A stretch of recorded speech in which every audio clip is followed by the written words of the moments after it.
Welcome back to Creepyverse. Before we begin tonight, do me a favor. Hit that like button, subscribe if you haven't already, and drop a comment telling me where in the world you're watching from and what time it is where you are. Because if you're watching this late at night, alone, with the lights off, I want you to know you're not alone. And if you're somehow watching this on a plane right now, I'm sorry in advance. Tonight we have 12 stories, not ghost stories, not urban legends. These are real accounts told by real flight attendants, men and women who spend their working lives sealed inside metal tubes at 35,000 feet, responsible for the safety of hundreds of strangers while navigating a world most of us never see. They've trained for fires, decompressions, hijackings, and cardiac arrests. They smile through exhaustion. They soothe panic with steady voices. They are, in every meaningful sense, the last line of calm between order and chaos in the sky. But even they were not prepared for what I'm about to tell you. Some of these stories involve passengers who were never supposed to board. Some involve people who seem to vanish into thin air. Some involve things that defy every rational explanation. And some, perhaps the worst ones, involve the very human horror of realizing that someone out there has been watching you, tracking you, hunting you, and there is nowhere left to run because you are already 30,000 feet above the ocean. These are their stories, and after tonight, you will never look at the person sitting next to you on a flight quite the same way again. Stay with me. This is going to be a long night. Story 1. The passenger who knew too much. My name is Emily Carter, and I have been a flight attendant with Pacific Horizons Airlines for 11 years. I work mostly international routes, Los Angeles to Tokyo, Los Angeles to Singapore, and occasionally the long haul down to Sydney. I have served thousands of passengers in that time. I have held the hands of people who were terrified of turbulence. I have administered CPR over the Pacific Ocean at 2 in the morning, while 300 other passengers slept in the darkness around me. I have done things most people couldn't imagine, in conditions most people never experience, and I have always walked back off that plane feeling like I had done my job. I am telling you this because I need you to understand that I am not the kind of person who frightens easily. I am not someone who sees shadows where there are none. 11 years in this industry will either break you down or harden you into something incredibly calm and incredibly capable. I like to think it made me the latter. What happened on flight PH219 last October is not something I have been able to shake, and I have tried. Believe me, I have tried. The flight was a routine overnight run from Los Angeles to Osaka. 14 hours across the Pacific. 348 passengers. Families heading to Japan for the autumn festivals, when the maple leaves turn red and gold and the whole country looks like a painting. Japanese university students heading home after semester. Business travelers in the front rows with their noise-cancelling headphones and their grey suits and their expressions that said they had done this so many times that they had stopped registering the miracle of human flight altogether. I had just turned 34 that week. My colleagues had brought me a small cake to the crew lounge before boarding began, and I remember thinking, as I blew out the candles, that I was exactly where I wanted to be, that my life was good, that I was safe. Boarding was the usual organized chaos, the shuffling of carry-ons, the gentle collisions of tired people trying to navigate a narrow aisle with too much luggage. My colleague Maya was stationed on the other side of the door, and we exchanged the kind of weary smile that only people who have stood at a boarding door for 11 years can fully understand. It says everything without saying anything. It says, "Here we go again." It says, "I'm glad you're here." It says, "I hope tonight is quiet." About halfway through boarding, a man caught my attention.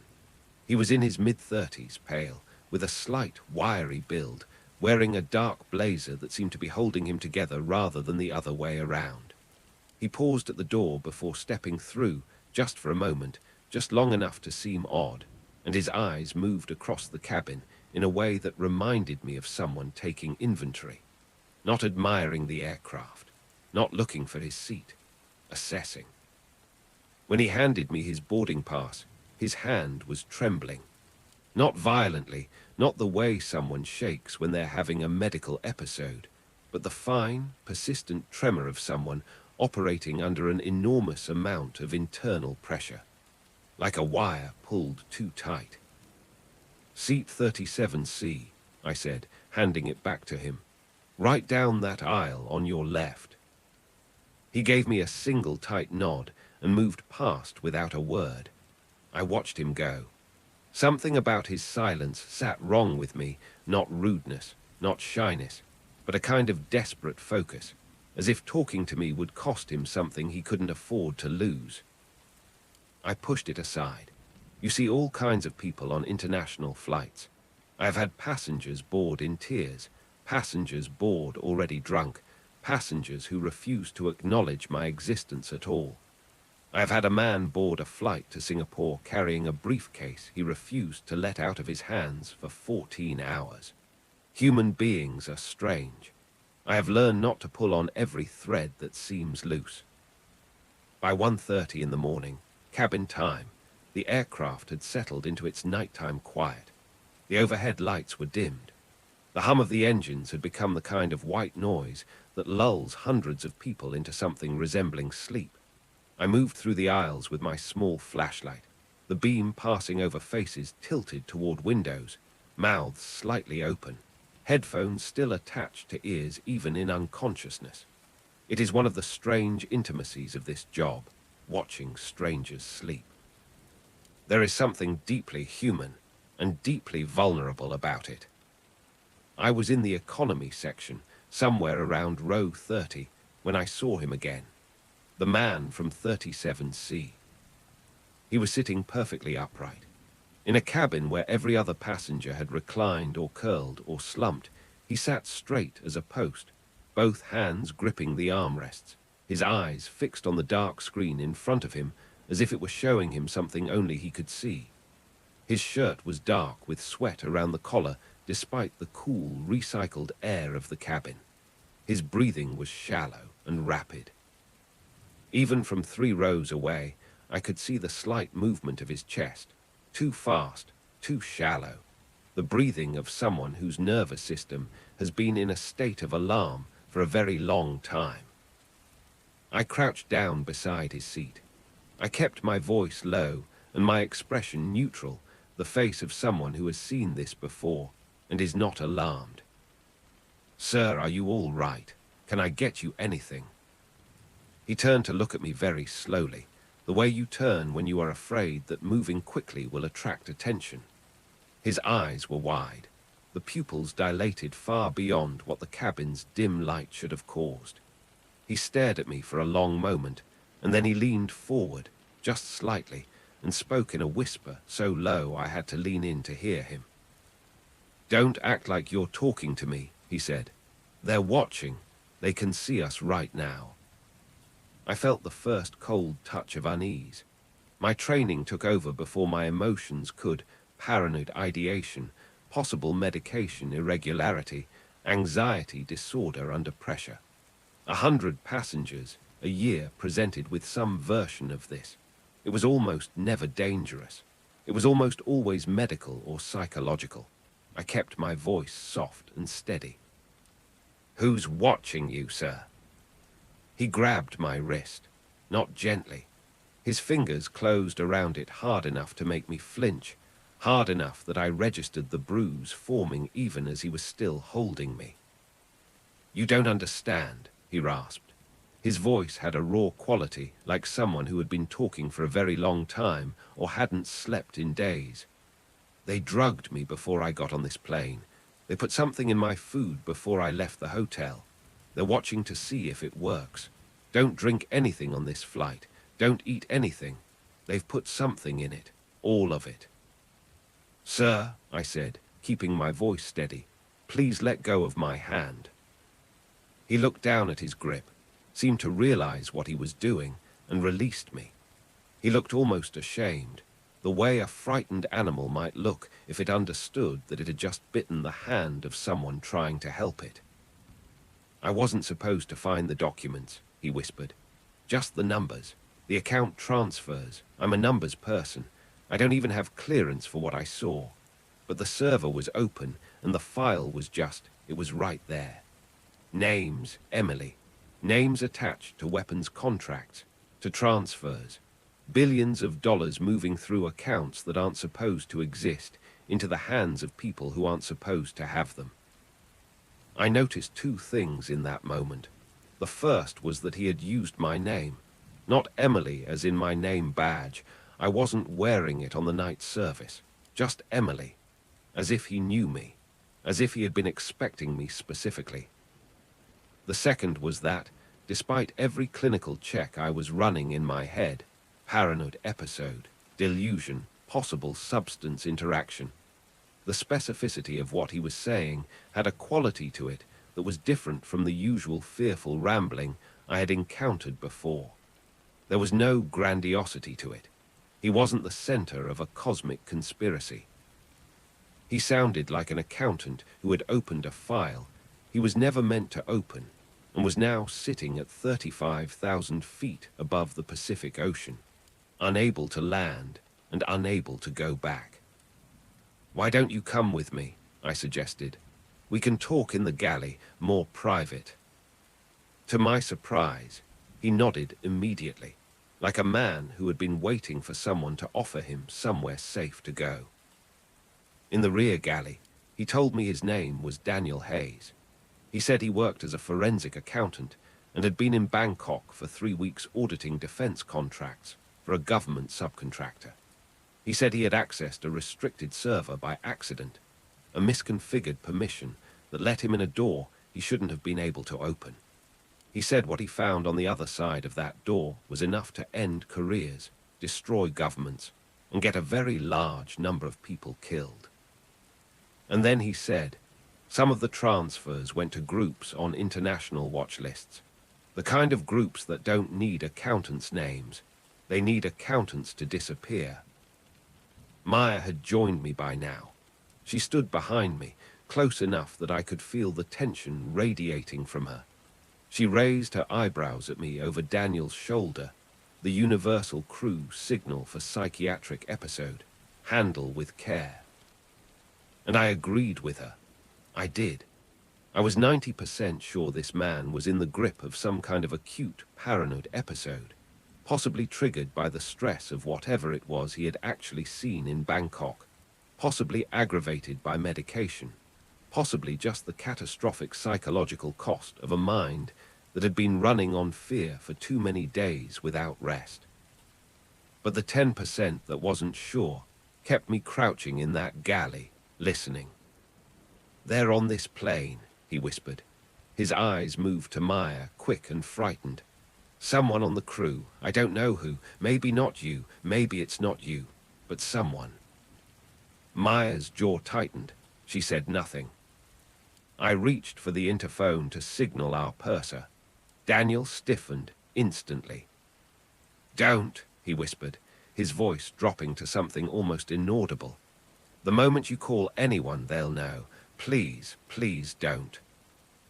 I called anyway. I had to.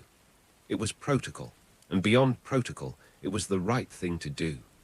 Within 3 minutes, our onboard air marshal, James Porter, a broad-shouldered, quietly competent man who I had flown with 6 times and trusted completely, came to the rear galley with the unhurried calm of someone who had done exactly this kind of thing before. He introduced himself to Daniel by his first name. He sat down across from him. He spoke in the measured, unhurried way of someone trying to talk a person off a ledge. And Daniel looked at the badge on James's jacket, and his face changed in a single instant. The desperation collapsed into something colder and more absolute. He pushed back against the galley wall, both hands raised. "You're one of them," he said. "I know what that badge means. I know who you work for." "Daniel," James said. I work for the airline. I'm here to help you. That's what they told the last person who saw the files.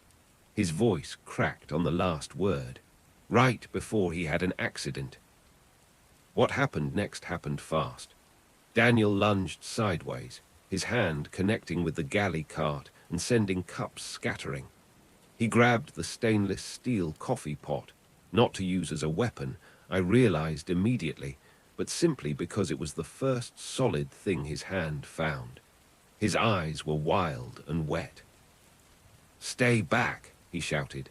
His voice rang through the cabin, sharp enough to cut through the white noise of the engines. Passengers stirred, heads turned. A child somewhere began to cry.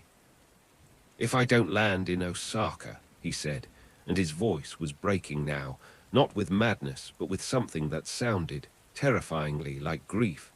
"It won't just be me. They'll bring this plane down. They'll kill everyone on it rather than let me land." James moved. He was fast for his size and practiced in the way that only years of training could explain. Two male passengers who had been watching from their seats rose instinctively to help. Daniel went down hard, the coffee pot clattering away, and in his other hand, the hand that had been in his jacket pocket, something dark and rectangular skittered across the floor. Several passengers screamed. Someone shouted the word gun, and the cabin erupted in the specific, freezing terror of 348 people who have just been told they are in danger. The object spun to a stop against the base of a seat. It was a portable phone charger. Daniel wept as they secured him with zip ties. He wept in the way of a man who has spent every ounce of everything he had left, and there is simply nothing remaining.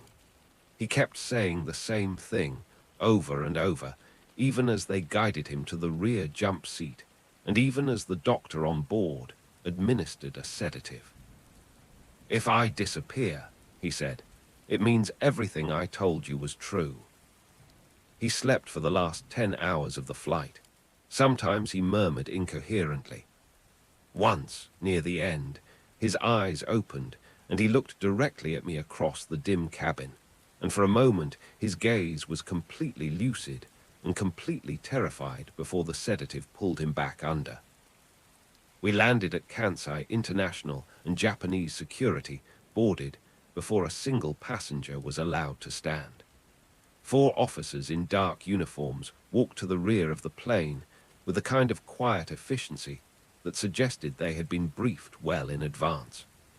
They escorted Daniel off without speaking to him, without reading him anything, without doing any of the things that a standard security procedure would involve. Most of the crew filed it away as a difficult flight. Paperwork, statements, an incident to be debriefed and then forgotten.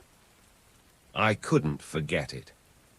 3 days later, still on layover in Osaka, my supervisor called to tell me that officials wanted to debrief me about the flight. I walked into a hotel conference room expecting the standard airline follow-up. A couple of people from the company, maybe a site liaison, some forms to sign. Instead, I found 2 men in dark suits. No badges, no names offered. They asked me to describe, word for word, everything Daniel had said in that galley. I did, and then I asked, is any of it true, what he said about the files? There was a pause that went on several seconds too long. "This is a routine intelligence follow-up," the first man said. "He has a documented history of psychiatric episodes. Nothing to worry about, Miss Carter." The second man was still writing. He hadn't looked up from his notepad once during the entire debrief, and he was writing far more than my answers justified. I left with my pulse hammering.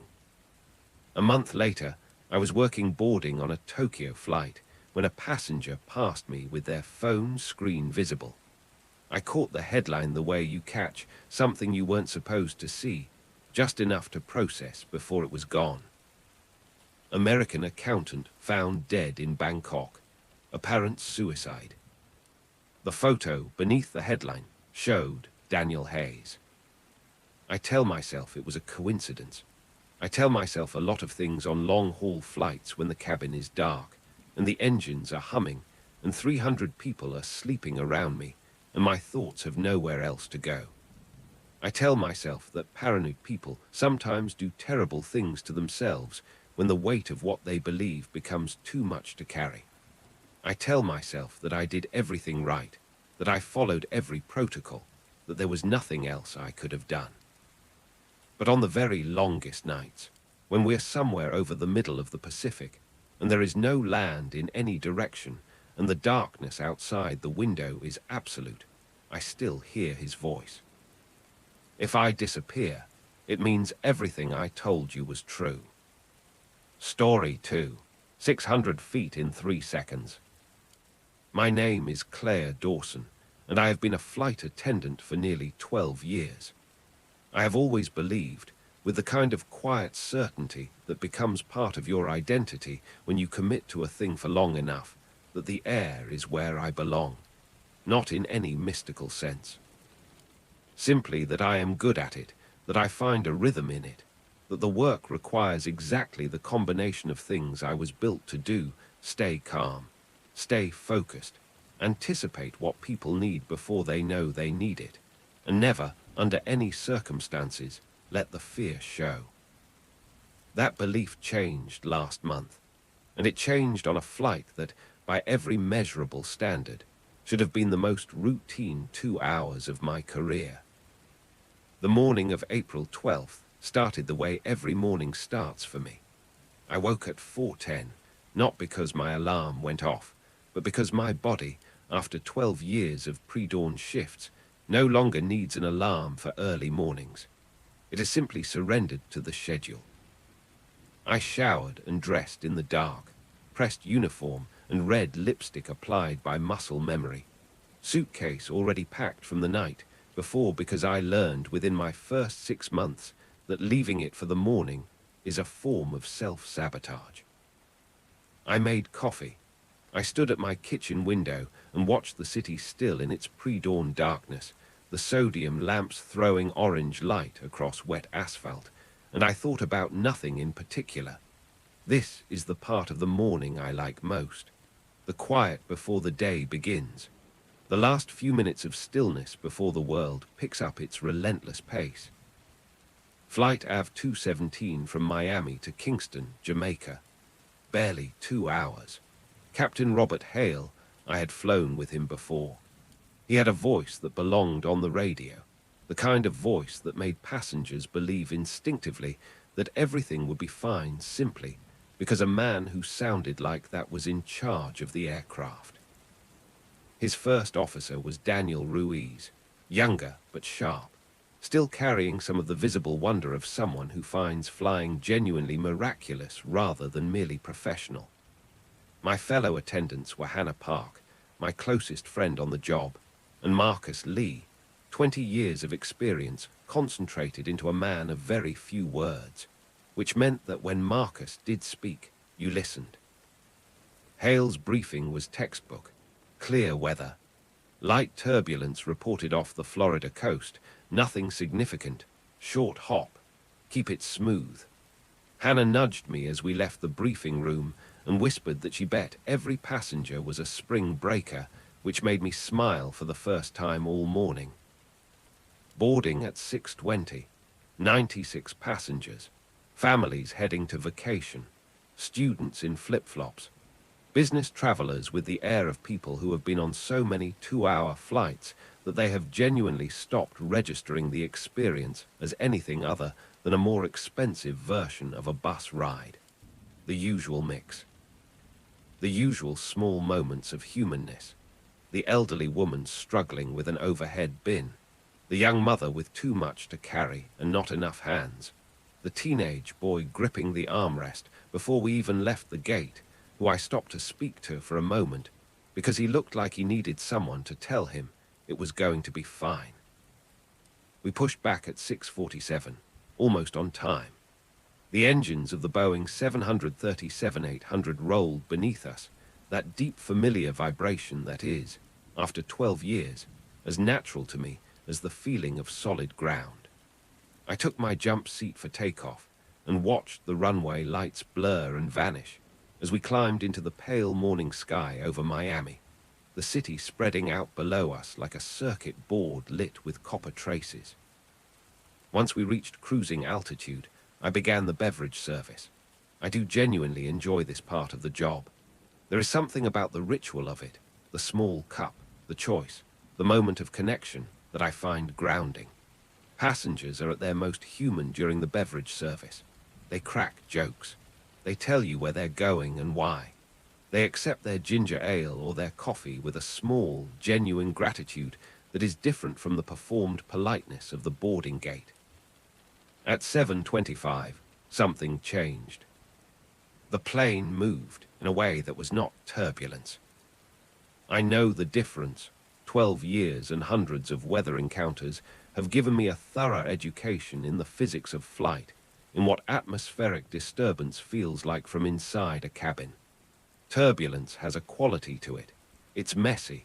It's the sensation of something resisting. What happened at 7:25 was different. The plane lurched not sideways, not in the loose rattling way of disturbed air, but with a strange, deliberate quality, like being lifted by invisible hands and set down very slightly to the left of where you had been. Clean. Wrong. I froze mid-pour. The can of soda spilled over my hand. The man in row 14, middle-aged with reading glasses and a paperback, looked up at me. Everything okay? Just a little air current, I said, and smiled. And the smile came from exactly the place it needed to come from, professional, warm, entirely unconcerned. Hannah caught my eye from down the aisle. She had felt it too. I could tell from the way her hand had tightened on the cart handle, just slightly, just enough. At 7:32, the seat belt sign chimed on. No PA announcement preceded it. No warning from the cockpit, no explanation.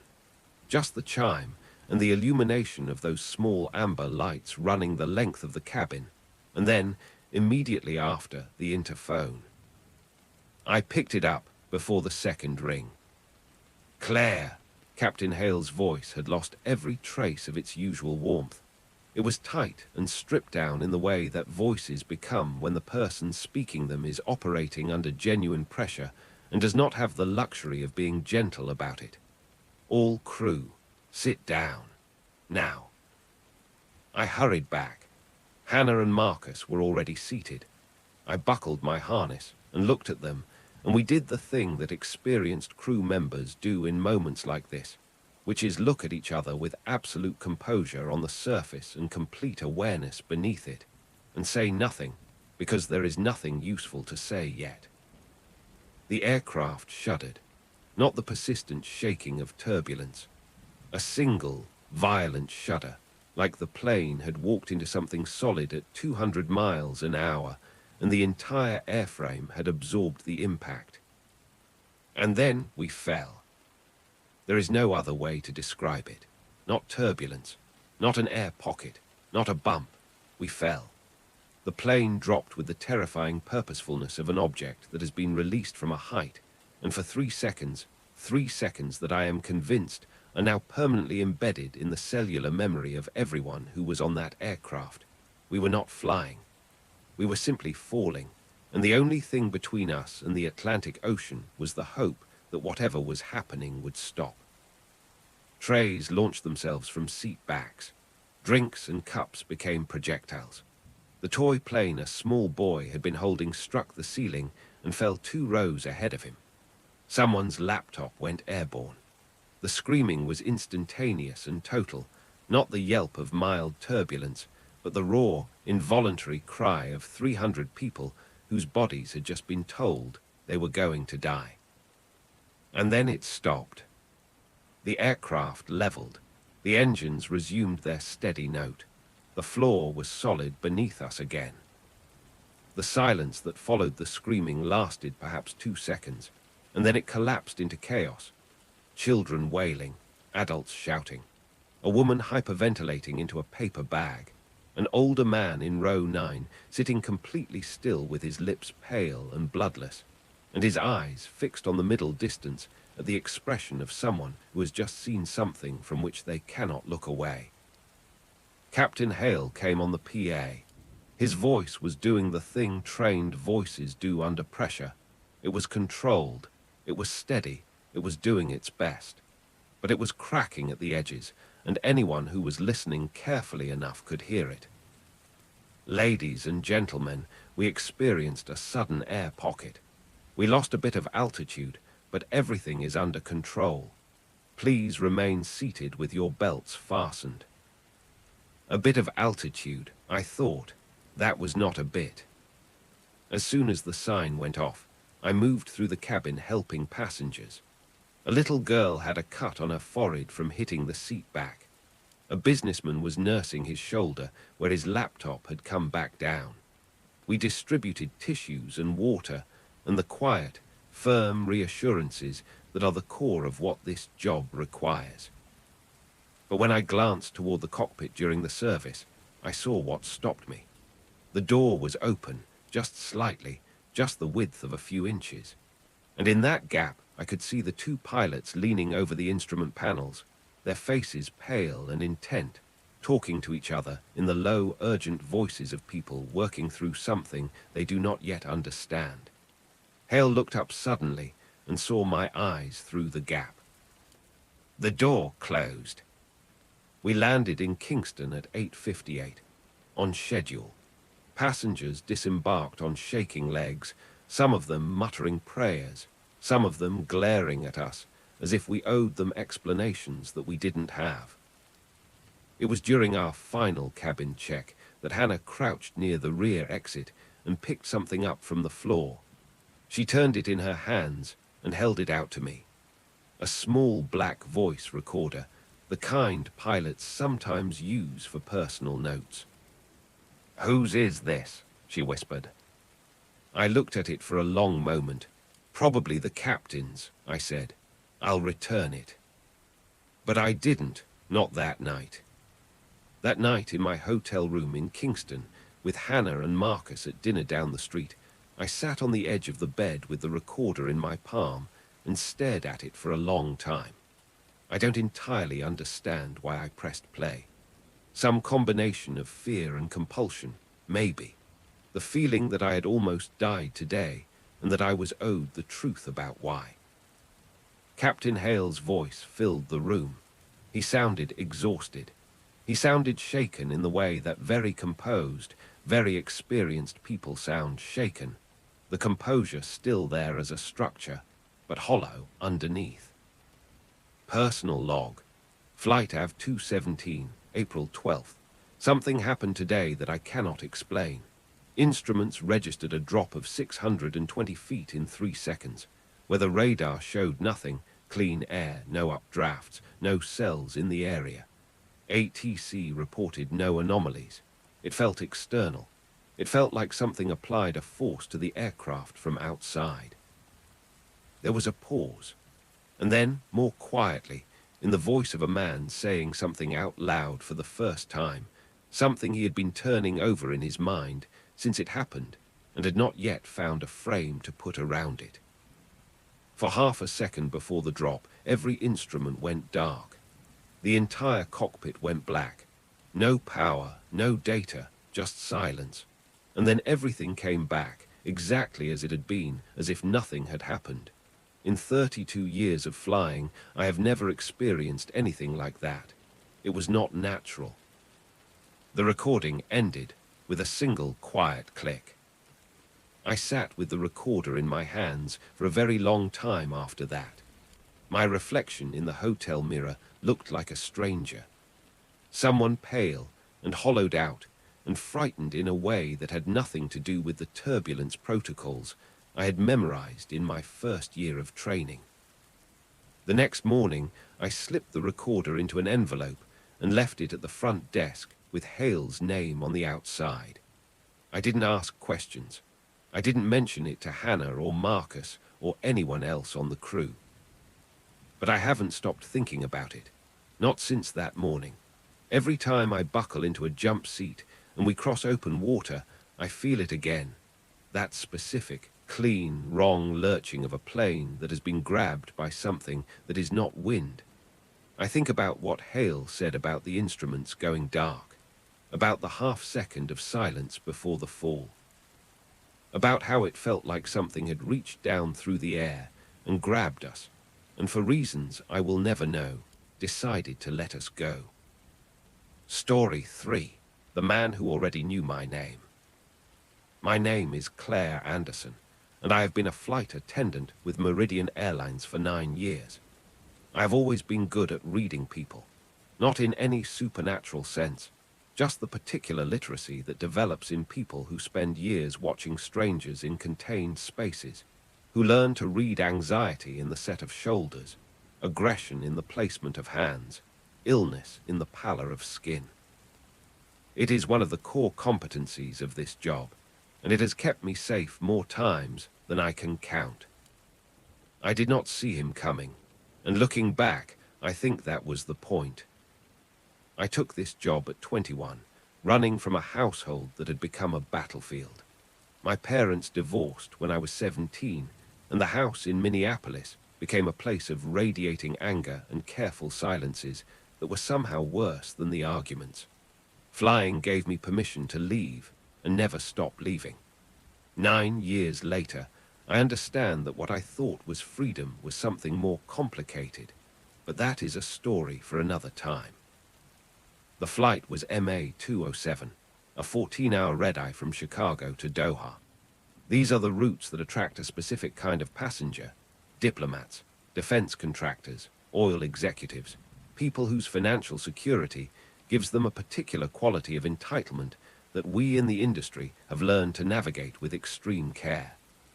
I was working first class that night, 12 private suites, sliding doors, each one worth more per ticket than most people's rent.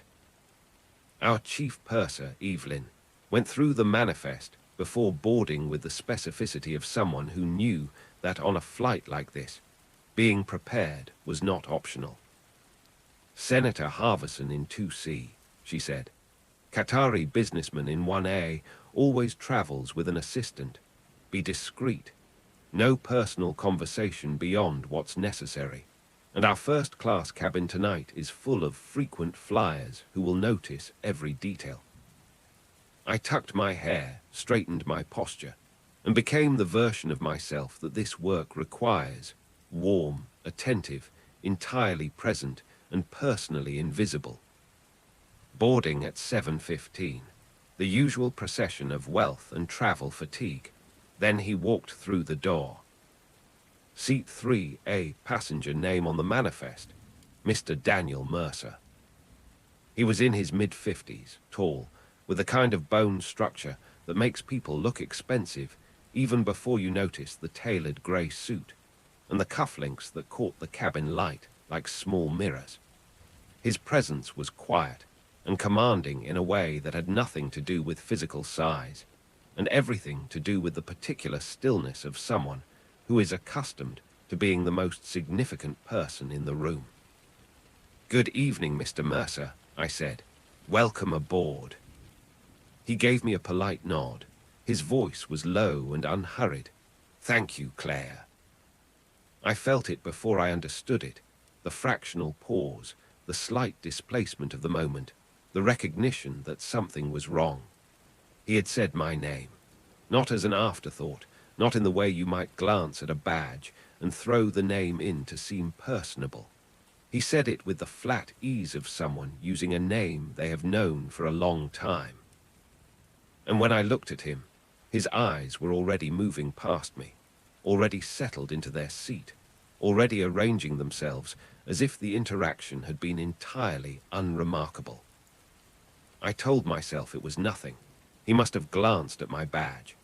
Powerful people sometimes make a point of using names. It is a social tool, a way of signaling that you pay attention, that you are the kind of person who notices details. I have been called by my name by passengers who had checked the crew manifest in advance, who wanted to demonstrate that they had done their research. I told myself it was nothing, and I served the pre-departure drinks. and I moved through the first hours of the flight with the practiced ease of someone who has done this exact thing many hundreds of times. But I kept finding my eyes, returning to seat 3A. It was reserved throughout the dinner service, polite responses, minimal conversation, the occasional request delivered quietly and without the undertone of demand that frequently accompanies the kind of money that books a first-class suite on an overnight to Doha. He ate very little. He worked on his laptop for a while, then closed it. He had a leather-bound notebook beside him that he opened and closed several times during the early hours, making notes I could not read from the angle I was at. Around midnight, the service light above 3 pinged. I knocked on the door of the suite and slid it open. "Could I trouble you for a whiskey?" "Of course, any preference?" "Macallan 18, if you have it." I went to the galley, retrieved the bottle, measured the glass, put it on a small tray with ice on the side. Standard service. I slid open the door of the suite and leaned forward to place the glass on the tray table. The notebook was open. I was not trying to read it. I was not trying to look at anything other than the space on the tray table I needed to find. But the photograph was large and unmistakable, positioned at the top of the open page, held in place by a single staple through the upper corner. It was a photograph of me, not from any source I recognized as public, not from the airline's website, not from a social media profile. It had the cropped, specific quality of a photograph taken from an employee database. My face, my name on a lanyard, I recognized, my workplace. Beneath the photograph, there were several lines of handwritten notes in a compact, precise hand. I set down the glass. I straightened up. I arranged my face into the expression that this job requires you to maintain regardless of what your nervous system is doing. Anything else I can bring you. He looked up from the notebook. He met my eyes with the same steady, unhurried gaze he had used since he boarded. He closed the notebook. "No," he said, "that will be all, Claire." He had not glanced at my name badge. Not once. Not since he boarded.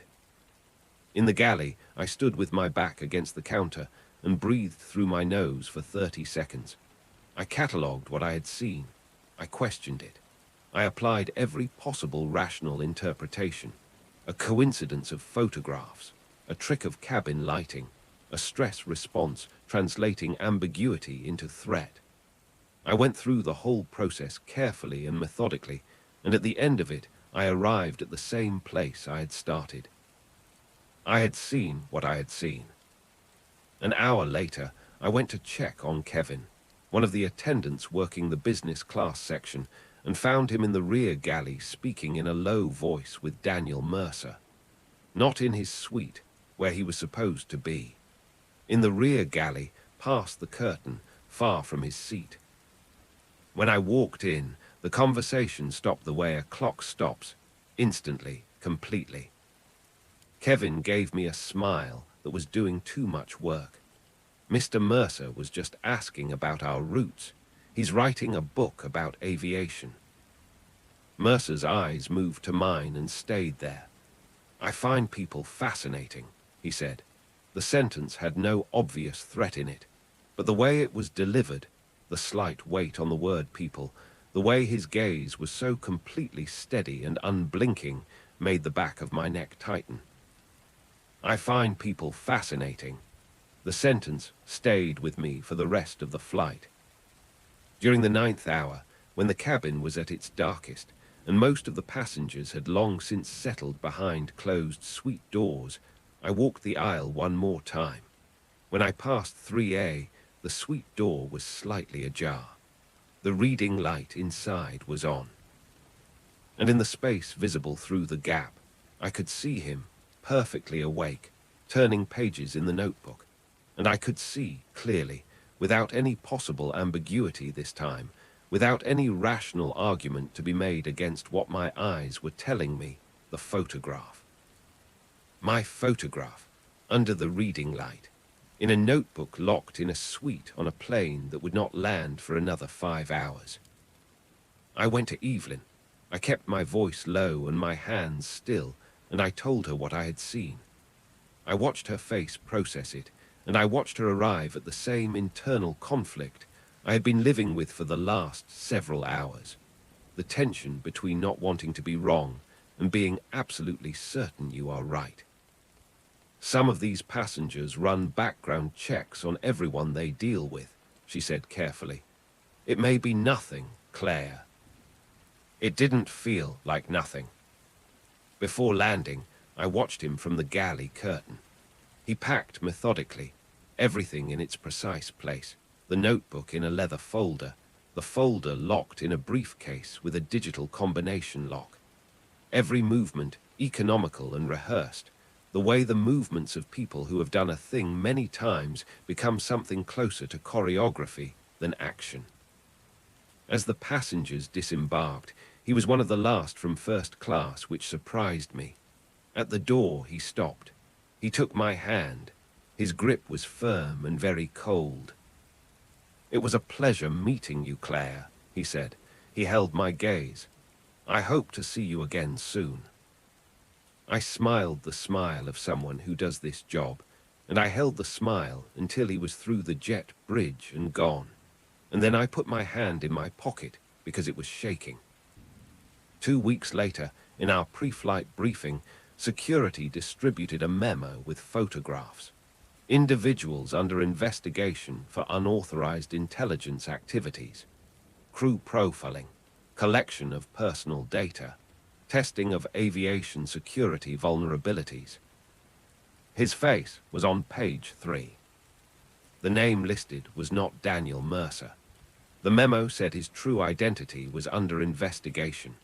It said that multiple attendants across multiple airlines had reported identical encounters. The 2 personal questions, the photographs of crew members in personal notebooks, the watching, always the watching. That he had been doing this for years. That he appeared to have a specific, systematic interest in cabin crew. I thought it was over. I filed my statement. I cooperated with the security review. I went back to flying. 2 months later, red-eye to Frankfurt. I walked into first class during boarding, and every thought I had ever had about this being finished dissolved. Seat 3A, he was already seated, reading, one leg crossed over the other, entirely relaxed. His name was not on the manifest. His name was never on the manifest. He looked up when I approached, and his smile was exactly what it had always been, warm, controlled, entirely sure of itself. "Good evening, Claire," he said. He didn't call for service more than once that entire flight. He didn't leave his seat. He sat in 3A for 8 hours and did nothing that could be called, by any strict definition, threatening. He simply watched me. From boarding to landing, whenever I was in the forward cabin, his eyes found me with the patient certainty of someone who has long since stopped wondering whether or not they will get what they want. When we landed, airport security was at the gate before a single passenger stood up. They walked directly to 3A, directly to him, as if someone had told them exactly where to look. He went with them without resistance, without a word, without any expression on his face at all. I never saw him again. But I have never stopped checking.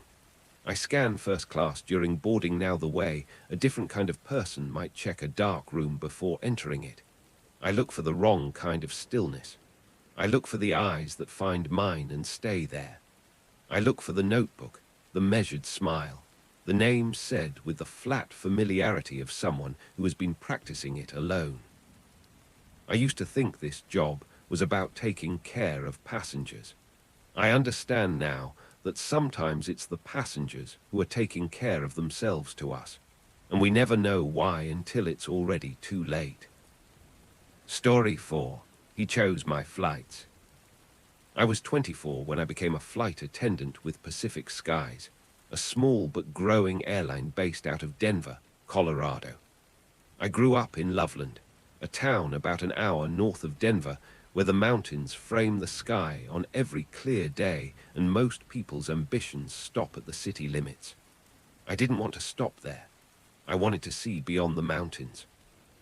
When I got the acceptance call from Pacific Skies after training, I cried in my childhood bedroom, and my father hugged me with the kind of proud nervousness of a parent who has raised a daughter to want things he cannot protect her from. My mother had passed away from breast cancer when I was 16. Since then, it had been just the two of us, my dad and me, and he had taught me by quiet example that the best way to live is to stay steady and keep your eyes open. I think about that a lot now. I think about whether I kept my eyes open enough. My base was Denver International Airport. Domestic routes mostly, Denver to Phoenix, Denver to Dallas, Denver to Salt Lake City, occasionally the longer hop to Chicago. Not glamorous. I didn't care. I was flying. I had my own apartment in Aurora, just far enough from the airport to let me breathe, and every early morning drive to work felt like the opening of a new chapter of something I had been waiting my whole life to live. My first months were everything I had hoped for, and nothing like what I had expected, which is exactly what the best things in life tend to be. The exhaustion was real. The irregular hours carved a rhythm out of my days that took getting used to. Passengers were the full spectrum of human behavior, kind and rude, and indifferent and funny and deeply strange.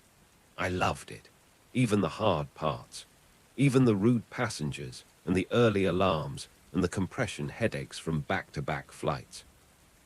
I had found my place, and I knew it in the way you can only know the things that fit. And then I met him. It was a routine afternoon flight from Denver to Portland.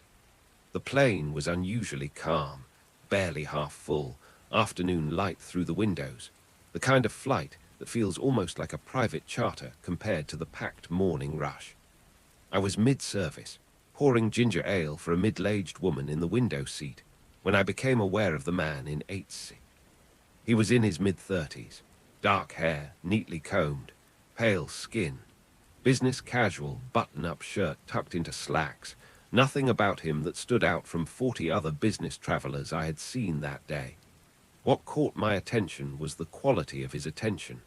He was watching me in a way that was not the occasional glance of someone killing time between boredom and sleep. It was focused. It was persistent. It had a specific, concentrated quality, like someone looking at something they are memorizing. When I reached his row with the cart, he smiled, politely, pleasantly. "Coffee, please, black." I poured it. As I handed him the cup, his fingers closed around it in a way that allowed them to rest on top of mine for a moment, not grabbing, not aggressive, just a half-second longer than the transfer required, deliberate in its gentleness.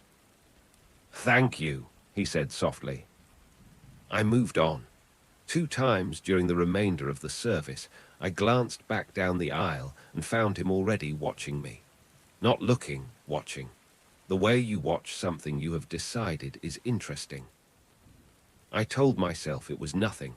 Passengers look. I have had passengers stare at me for an entire flight out of boredom, out of loneliness, out of the particular restlessness that comes from sitting still for hours with nothing to hold your attention.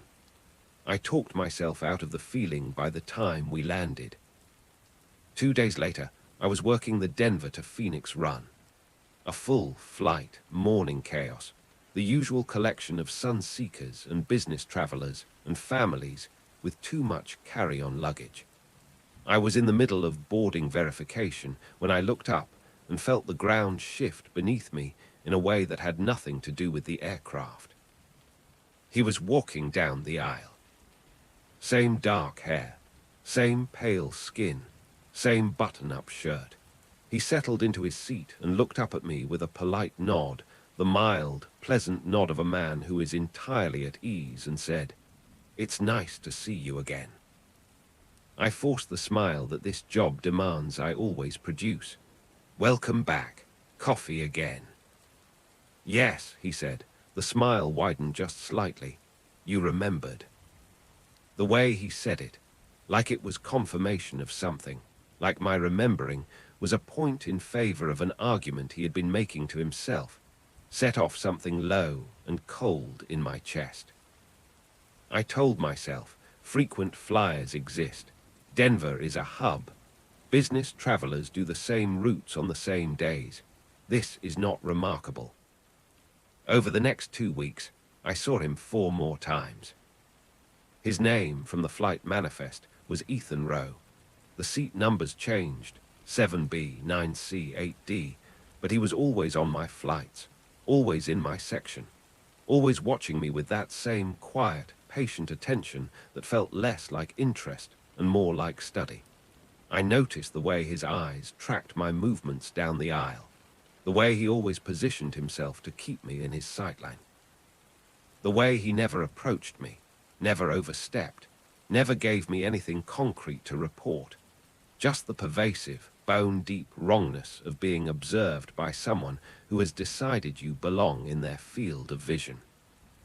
One night after a late return flight, walking to my car in the employee lot, with my roller bag trailing behind me and my feet aching, and my mind already moving toward the apartment and the quiet and sleep, my phone buzzed with a new follow request on Instagram.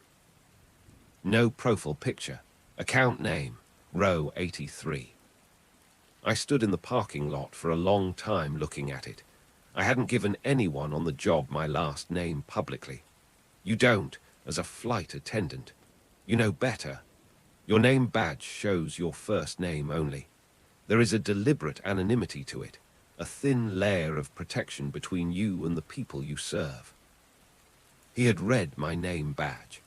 He had found my account with my first name and the airline I worked for, and whatever additional details he had gathered through watching me.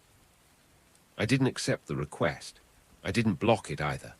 I just put my phone away and drove home and lay awake until the sky went grey.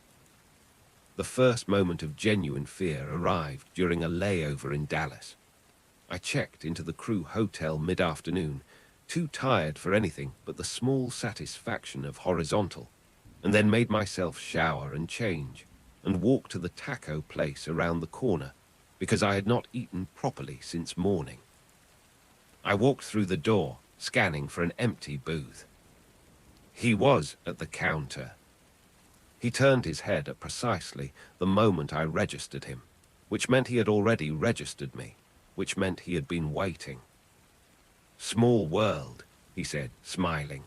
The smile of someone for whom this was not, in any sense, a surprise. "What are you doing here?" My voice came out tighter than I intended. "Business," he looked at me steadily. "You, crew layover." "Yes." He nodded, studied me with the same patient quality he had always brought to these interactions. And then he said the thing that made the floor tilt. "I figured you'd be around. You always seem to be." The words felt inverted. He had said them as if they meant something warm and coincidental, as if he were simply noting a pleasant pattern in the universe. But what they meant, what they could only mean if you followed the logic, was that he had not ended up in Dallas by chance. He was in Dallas because I was in Dallas, because he had known I would be here. I ordered quickly. I ate nothing. I took my food back to the hotel and locked the door and lay on the bed with my heart going too fast and my mind doing the thing that frightened people's minds do, running the evidence, adding it up, arriving at a number it did not want to reach. I gave him another week. I made myself a promise that if there was one more flight, one more coincidence, I would report it. And then, on the Salt Lake City run, he was in the front row, and during my pre-takeoff seatbelt check, he leaned toward me and said, very quietly, "You look tired. I could help with that." Not threatening, not explicit, just a sentence that had no business being said, delivered in the voice of someone who had spent a long time getting comfortable with the idea that he had some claim on me. I did not respond. I moved down the aisle and focused on my breathing. When passengers disembarked at the end of the flight, he was the last one off. He paused as he passed me at the door, close enough that I could feel the warmth of him, and spoke directly into my ear. "I'll see you soon." That night I called my supervisor and cried through the entire conversation. She was good. She was better than I expected. She took the report seriously, filed the documentation with security, adjusted my schedule to different routes and different times. For a while it worked. For a while the silence felt like resolution. Then one evening I came home from a grocery run and unlocked my apartment door and found the white envelope on the floor, half slid under the bottom of the door. The kind of thing that required someone to stand directly outside my apartment and deliberately push it through. I opened it. 4 words. "You shouldn't have told them." The police took the note. They reviewed the building security footage.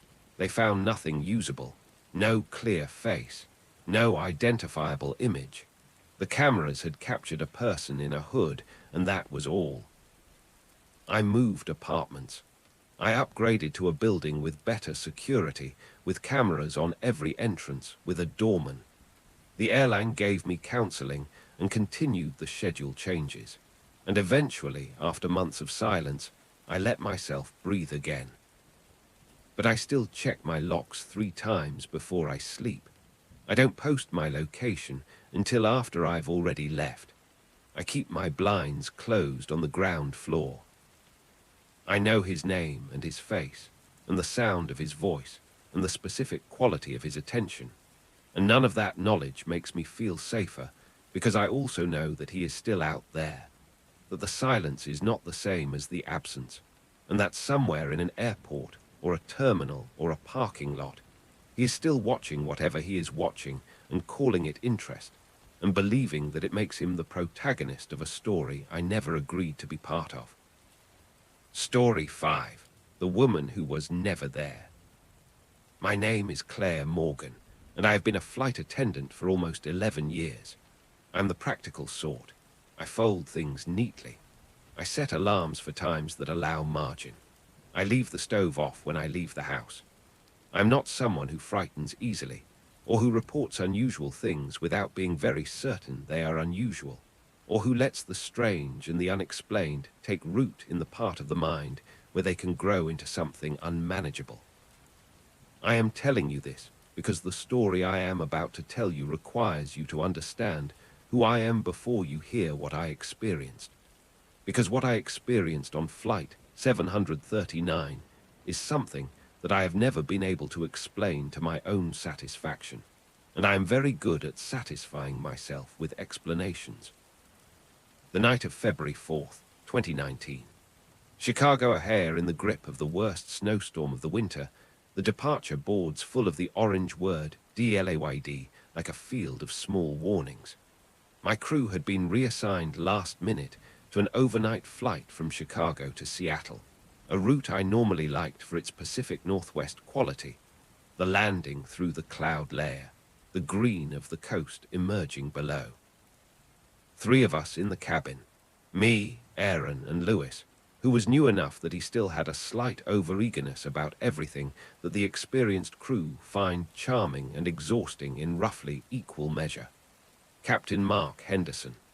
Quiet, steady, the specific competence of a man who has long since stopped needing to prove anything to anyone. Boarding began in the way all boardings begin in Chicago winter.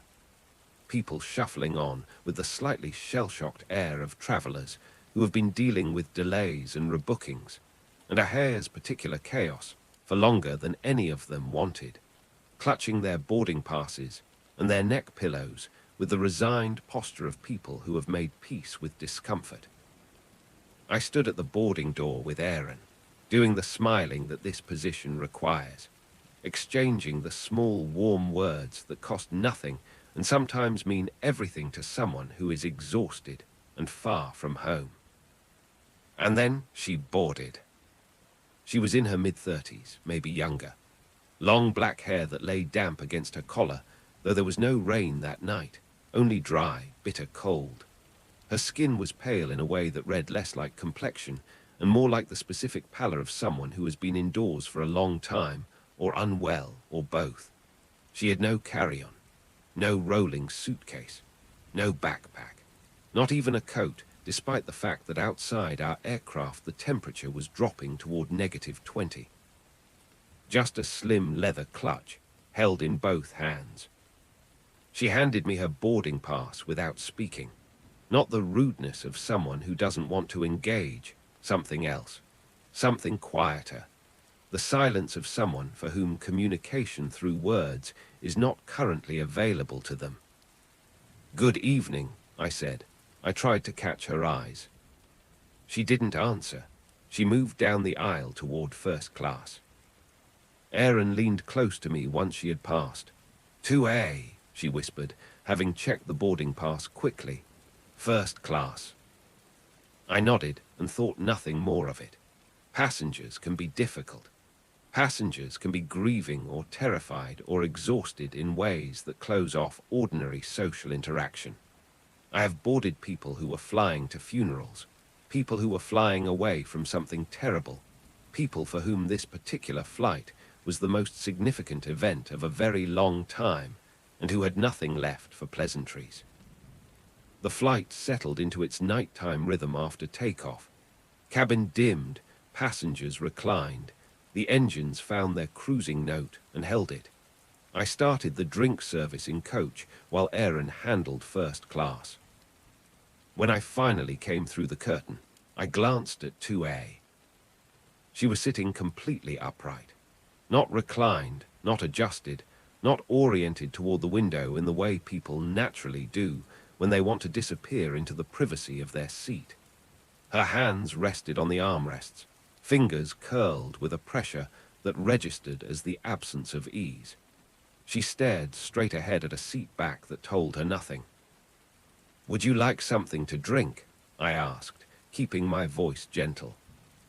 Her eyes moved to mine slowly, like something turning rather than looking.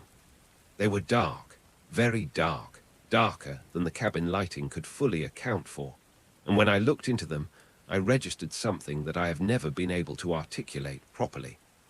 A quality of depth in them that didn't resolve into ordinary human recognition the way eyes usually do. "Water," she said.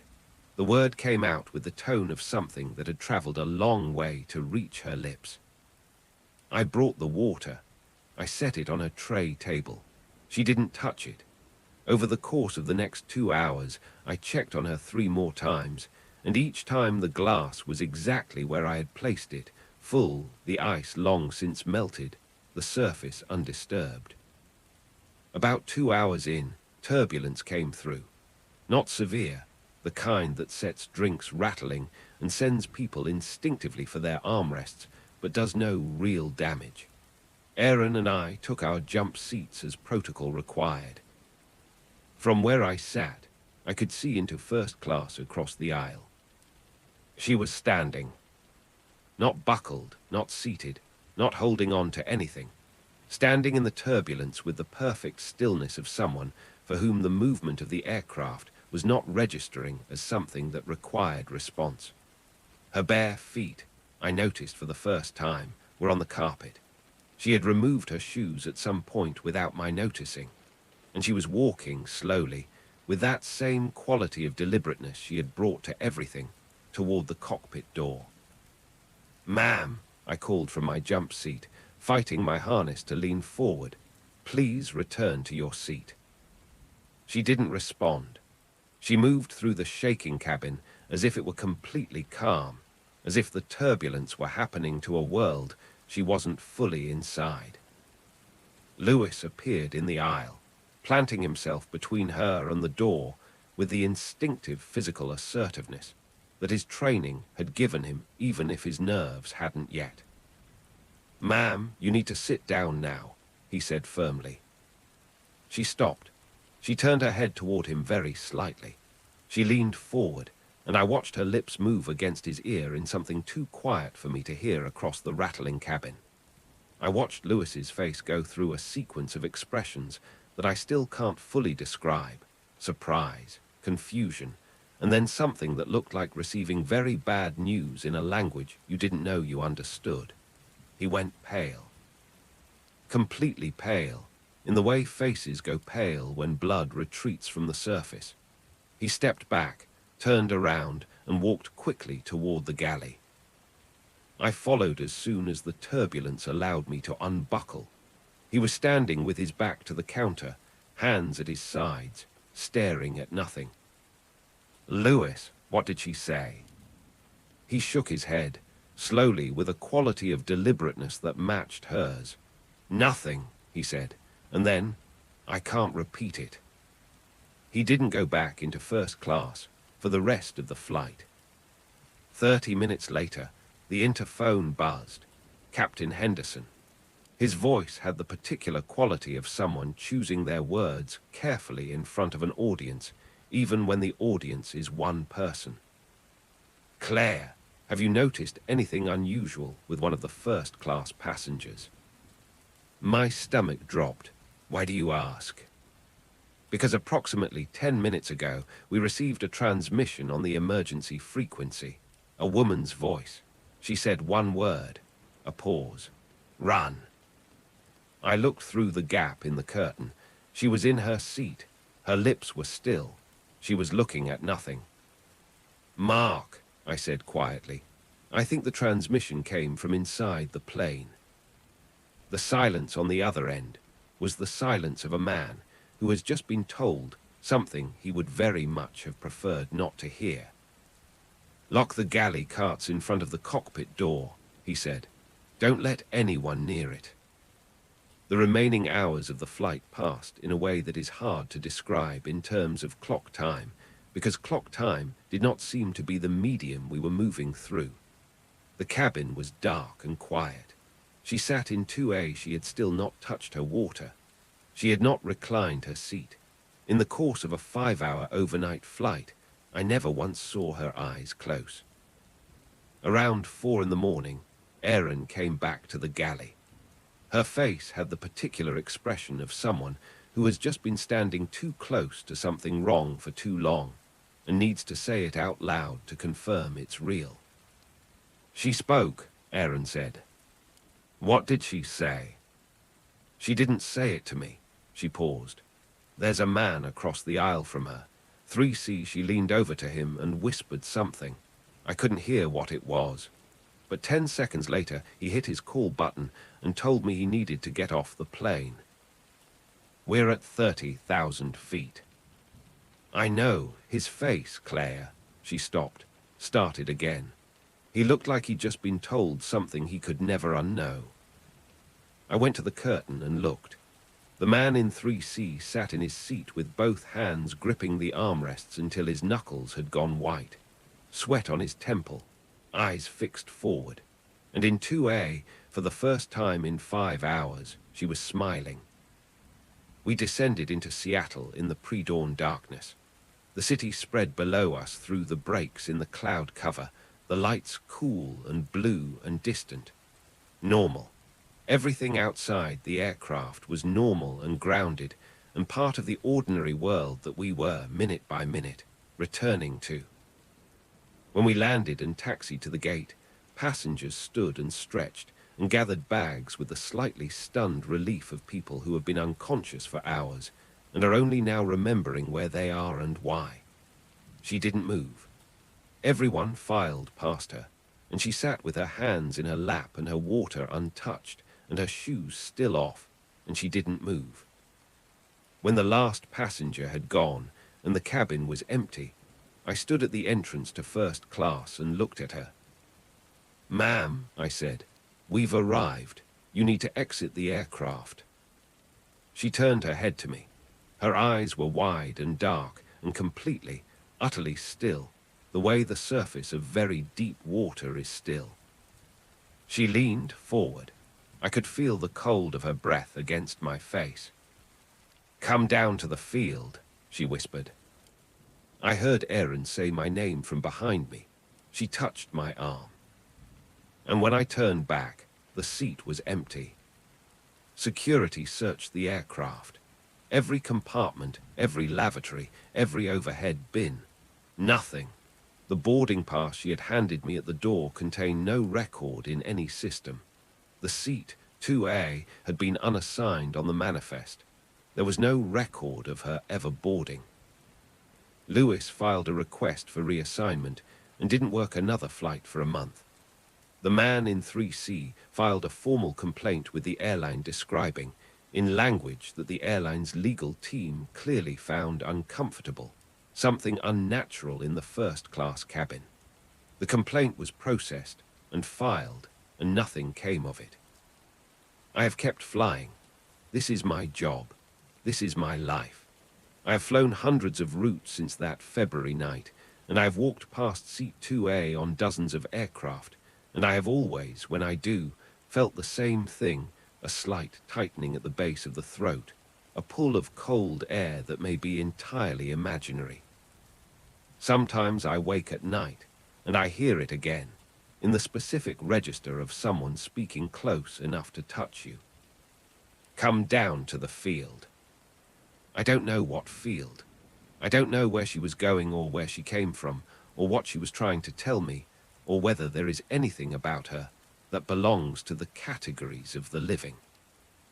I know only that she sat in my first-class cabin for 5 hours, that she never ate or drank or slept, that she whispered something to a man that put the fear of death in his eyes, that she sent a transmission on the emergency frequency with a single word, and that when the plane was empty and the night was over, she was gone without a trace. I think about the field sometimes, the field she kept trying to get me to come down to. I don't try very hard to imagine what it looks like. I think I already know. Story 6. The passenger who never checked in. I never imagined this job would be where I ended up.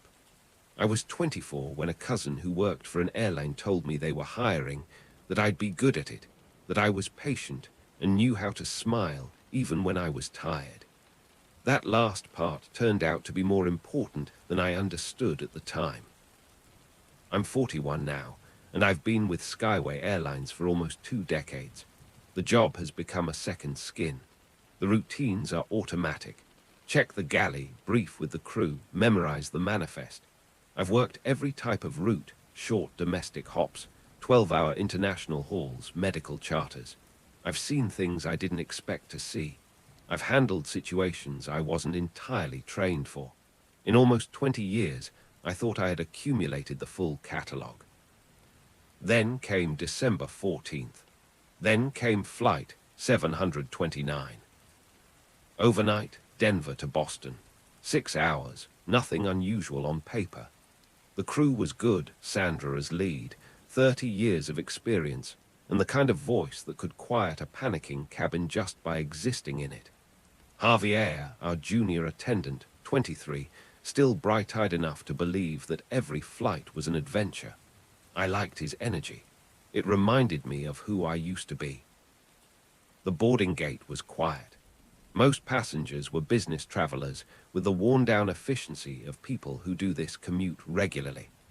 A few students heading home for the holidays with overstuffed backpacks, and the specific restlessness of young people who have been sitting in library carols for too long. Scattered families with children who were either asleep or vibrating with the particular energy of children who know something exciting is coming. I leaned against the wall with Sandra as we watched the boarding stream. We talked about Christmas plans, about her daughter's school play, about the blizzard forecast for the Northeast that was scheduled to arrive the day after our flight. Javier bounced on his heels and pointed it out, and Sandra told him to stop worrying. We'd be on the ground before any of it hit. Standard pre-boarding. Wheelchair passengers, families with children, the small human ecosystem of an overnight domestic flight assembling itself in the cabin. I helped an older man in 12C with his cane, took his bag from him, tucked a blanket around him, the way my mother used to tuck blankets around me when I was small. He smiled at me. "You all work too hard," he said. I was still thinking about that smile when he boarded.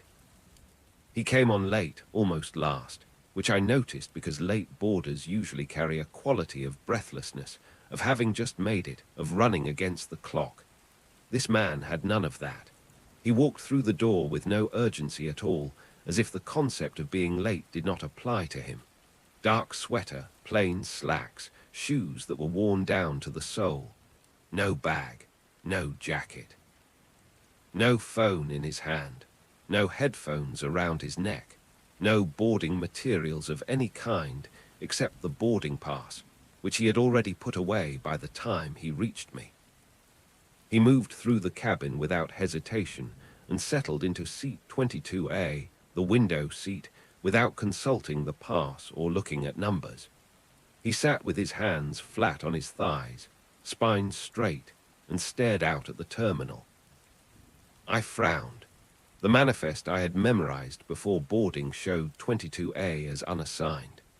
22B and C were booked, a mother and her teenage daughter, currently buckling in beside him, but the window seat had been empty on every version of the manifest I had seen. I went to him. I kept my voice polite and my body language unchallenging. "Sir, can I see your boarding pass?" He didn't move. He didn't turn his head. He didn't give any indication at all that he had registered my presence or my voice. I looked for earbuds. Nothing. Sandra noticed me from the aisle and came over. She checked her tablet. 22A is showing open in the system, she murmured. That seat is unbooked. I bent toward him. "Sir, can you show me your ticket?" "Nothing." The mother in 22B looked up at us with the mild concern of someone who has been hoping the person beside her is not going to be a problem for the next 6 hours. Sandra straightened and made a judgment call that experienced flight attendants sometimes make.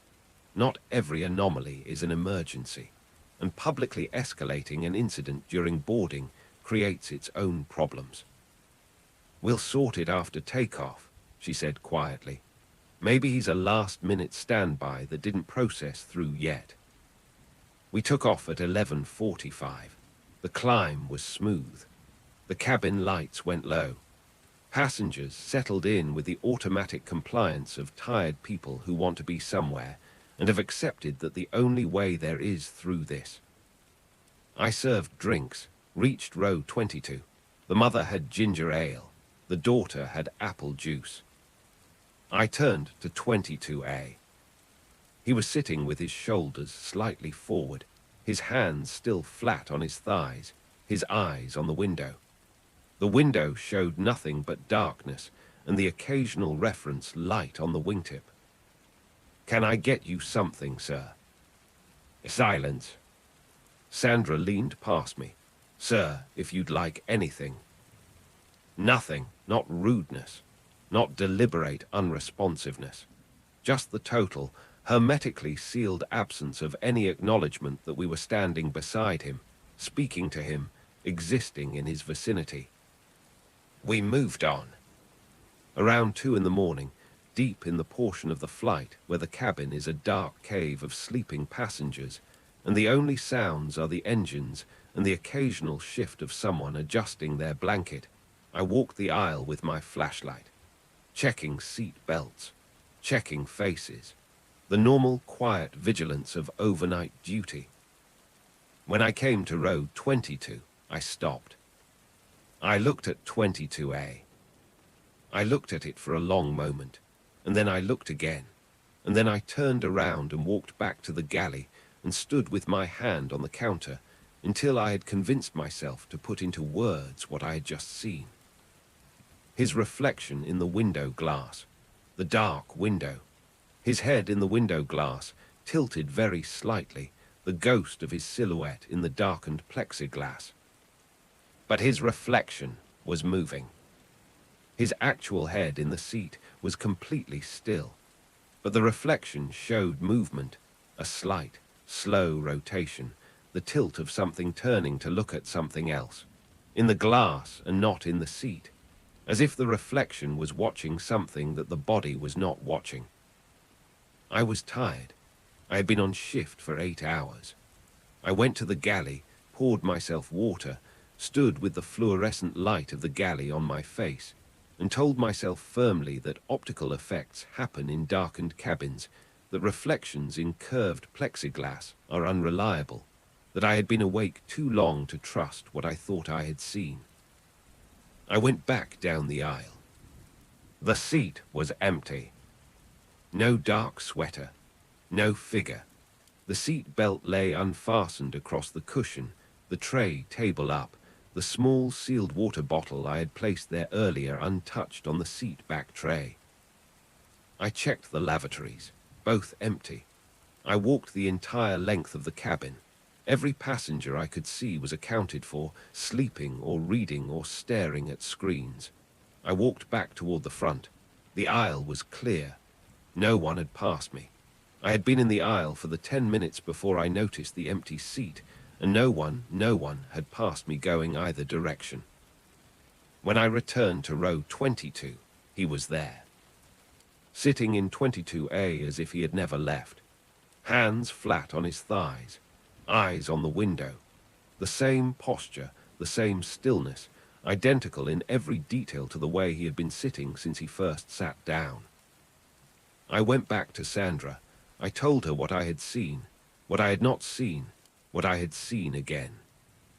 She checked the manifest on her tablet one more time. "He's not in the system," she said. Her voice had lost its usual authority. "That seat is empty in every version of the record." Around 4 in the morning, the teenage daughter from 22C came to the galley. She was pale in the way of someone who has been trying to stay calm and has reached the limit of that effort. She was holding her own arms. "Excuse me," she said. Her voice was very careful. "The man in the window seat. He keeps leaning toward my mom while she's sleeping. He's looking at her. He's been doing it for a while." Javier and I exchanged the look of experienced crew members who have just been told the thing they were already afraid of. "I'll handle it," I said. I walked down the aisle. I reached row 22. The seat was empty. The mother was asleep against the window of her own seat, her daughter's travel pillow under her cheek, her breathing slow and even. The seat beside her, 22A, was completely empty. The seat belt, I noticed, was buckled neatly across the empty cushion. Buckled, as if someone had fastened it from inside. I stood in the aisle and looked at the buckled seat belt of an empty seat and felt every hair on my body rise. I checked the lavatories again, empty. I spent the next 40 minutes in the aisle, the full descent, the final approach, the landing, without going back to the galley. I wanted someone in that aisle at all times. I wanted to be that person. When we touched down in Boston and the cabin lights came up and passengers began the slow performance of gathering themselves back into the ordinary world, the mother and daughter collected their bags and moved to the exit quickly, the daughter with the careful posture of someone who does not want to look back. The mother said something to me at the door, just a few words, almost too quiet to catch. "Thank you," she said, "for staying in the aisle." She was gone before I could ask what she meant. When the cabin was empty, Sandra and I walked back to row 22 one final time. The seat was empty, clean, the untouched water bottle still on the tray, and the seat belt, unfastened now, lying across the cushion in the casual way of a belt that has simply been undone by the pressure of someone standing. I pressed my hand to the fabric of the seat. It was cold. Not the neutral ambient cold of a seat that has gone unoccupied for hours. Cold in the specific, localized way of something that has had a cold presence in it. Security swept the plane. Gate records showed no additional passenger, no standby booking, no system error that could account for 22A being occupied. Sandra filed an incident report. Javier refused to talk about it, his face chalk white. The next day, my supervisor called me into her office. She sat across from me with the careful expression of someone who is about to deliver information that sits outside the normal categories and has no established protocol for delivery. "Do you know," she said, "that seat 22A has a history." I waited. 3 years ago, this same route, a passenger died of a cardiac arrest mid-flight. She looked at her notes. He was traveling alone, no baggage, dark sweater. I went home that night and pulled up the photo I had taken during boarding, a quick snap of the cabin to send to my brother, proof of another long night at work. I scrolled to the row 22 area and held the phone close to my face. 22B, and see a mother and a teenage daughter, already seated, already arranging their things. 22A was empty. But I could still feel the cold of that seat against my palm. I could still hear the daughter's voice in the galley, thin and careful, telling me what she had seen. I could still see the seat belt, buckled over nothing, over an empty seat, as if someone had sat down and made themselves comfortable for the night. I have been flying for almost 20 years. I know what is possible and what is not. I know what this job requires you to believe and what it requires you to set aside. But on overnight flights now, when the cabin is dark and quiet, and I walk the aisle with my flashlight, and the beam passes over faces and rows, and all the small evidence of human presence, I walk a little faster past row 22. And I try not to think about what it means that some passengers, apparently, never find their way off the plane. Story 7. She followed me off the plane. I studied communications in college with vague dreams of working in media. By the time I graduated, life had redirected me. My mother got sick during my senior year, and I needed a job that gave me the flexibility to fly home when she needed me. A friend suggested flight attending. Good pay, flexible scheduling, benefits that covered travel. I took it as a temporary arrangement. 4 years later, I'm still in the sky. My name is Elena Rivera. I'm 27. I work for Northwest Skyways out of Portland, Oregon, and most of the time I find a rhythm in the work that feels like my own. The routines are mine now.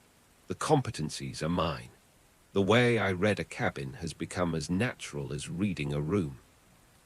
What happened to me on that October red-eye has taken that sense of naturalness away. It has been replaced by something else, a permanent, low-grade vigilance that I can't turn off, that follows me from terminal to terminal, that wakes me in the night with the sensation of weight on my chest and a voice in my ear. I haven't fully slept since that night. The flight was Chicago to Vancouver. I'd been bouncing between Denver, Chicago, and Dallas for 4 days by that point, barely enough time in hotel beds to remember what city I was in. The Vancouver red-eye was the last thing on my roster, and 2 days off at home was the only thing keeping me functional. Boarding at 11:15. I was stationed mid-cabin, hair regulation tight, the polite smile in place. Most passengers moved through with the low-energy compliance of people who want to be unconscious as quickly as possible. And then she boarded. Mid-30s, maybe younger. Her skin had the pale, almost waxy quality of something preserved rather than living. Her hair was pulled back in a bun so tightly, it seemed to change the geometry of her face, drawing everything upward and back. Her eyes were very wide and very open in a way that read not as alertness, but as the studied refusal to blink, as if blinking might cause her to miss something important. She carried nothing. No bag, no phone, no purse, no jacket. Just herself, walking down the aisle with a faint, fixed smile, her eyes finding mine and staying there as she passed. Most people glance at the flight crew as they board. Quick eye contact, small social acknowledgement, then away. She didn't look away. She walked past me looking directly into my face, and her expression carried something that was almost recognition, as if she had expected to find me here specifically, as if my presence confirmed something she had already known. I noted her seat automatically, 14C, middle seat, part of training. You remember where the unusual ones sit. 20 minutes after takeoff, first walkthrough. Most passengers in that twilight state of settling in, headphones on, blankets arranged, the small rituals of someone making themselves comfortable for a few hours. When I passed row 14, she was sitting with her spine perfectly straight, and her hands folded on her lap, and her face turned toward me as I approached. Not turning toward me, already turned, as if she had known the exact moment I would reach her row. That same smile. "Everything all right, ma'am?" I kept my voice low and professional. She tilted her head very slightly to one side, the way you might if someone asked you a question with an obvious answer. "You look tired," she said. Not unkindly, just observationally, the way a doctor might note a symptom. "It's been a long week," I said. She nodded slowly. "You look like someone who has many dreams but doesn't tell anyone." I stopped. The sentence arrived somewhere below the rational processing level, straight into the place where things register before you've decided whether to let them. "Excuse me." Sorry, habit, a small private smile. I read people. I nodded and moved on, but the sentence moved with me down the aisle, and I couldn't put it somewhere that made it inert. I watched her over the next hour. The man seated in 14D, middle-aged, business suit, window seat, was trying to sleep. She watched him. When he adjusted the cuff of his sleeve, her hand moved to her own wrist. When he shifted his position in the seat, she shifted hers a beat later. Each movement reproduced with a slight delay, as if she were receiving a transmission and playing it back. Not mimicking for any effect, just mirroring. With the focused attention of someone studying a specimen. At one point I overheard her say to him, in the mildest conversational tone, "Sleep is a funny thing. You never know who's watching you while you're out." He went very still. He put his headphones on. During a light stretch of turbulence an hour in, my colleague Marissa and I buckled into jump seats, and I watched row 14 across the cabin. She hadn't moved. Not once. Not the small involuntary adjustments that a human body makes, the settling of weight, the rebalancing of position, the natural micro-motions of a person who is alive and breathing and responding to an environment. She sat in the turbulence with the absolute, inhuman stillness of something that was not turbulent, as if the shaking of the aircraft was happening to a world adjacent to the one she occupied. She turned her head toward me. And then she spoke, clearly, too clearly for the distance between us, as if the sound had taken a different route to reach me than it should have. "You shouldn't ignore me." Marissa and I spent the last hour of the flight in the galley whispering about her, which is what you do on the night flights when something has gotten under your skin and you need to divide the weight of it between two people. We landed in Vancouver just after 1 in the morning. Passengers shuffled off with the gratitude of the finally delivered. When row 14 cleared, she wasn't there. I hadn't seen her pass the galley. I hadn't seen her stand. When I checked the manifest later, the entry for row 14 middle showed the seat as vacant, not reassigned, not a booking error, simply empty as far as any record was concerned for the entire flight. We bussed to the crew hotel near the airport. I checked in, dragged myself to room 512 on the 5th floor, fell onto the bed still mostly dressed. The exhaustion had a physical weight to it. I was unconscious in minutes. I don't know how long I slept before the pressure woke me. I came awake with the specific, instinctual alertness of someone whose body has registered a threat before the conscious mind has caught up.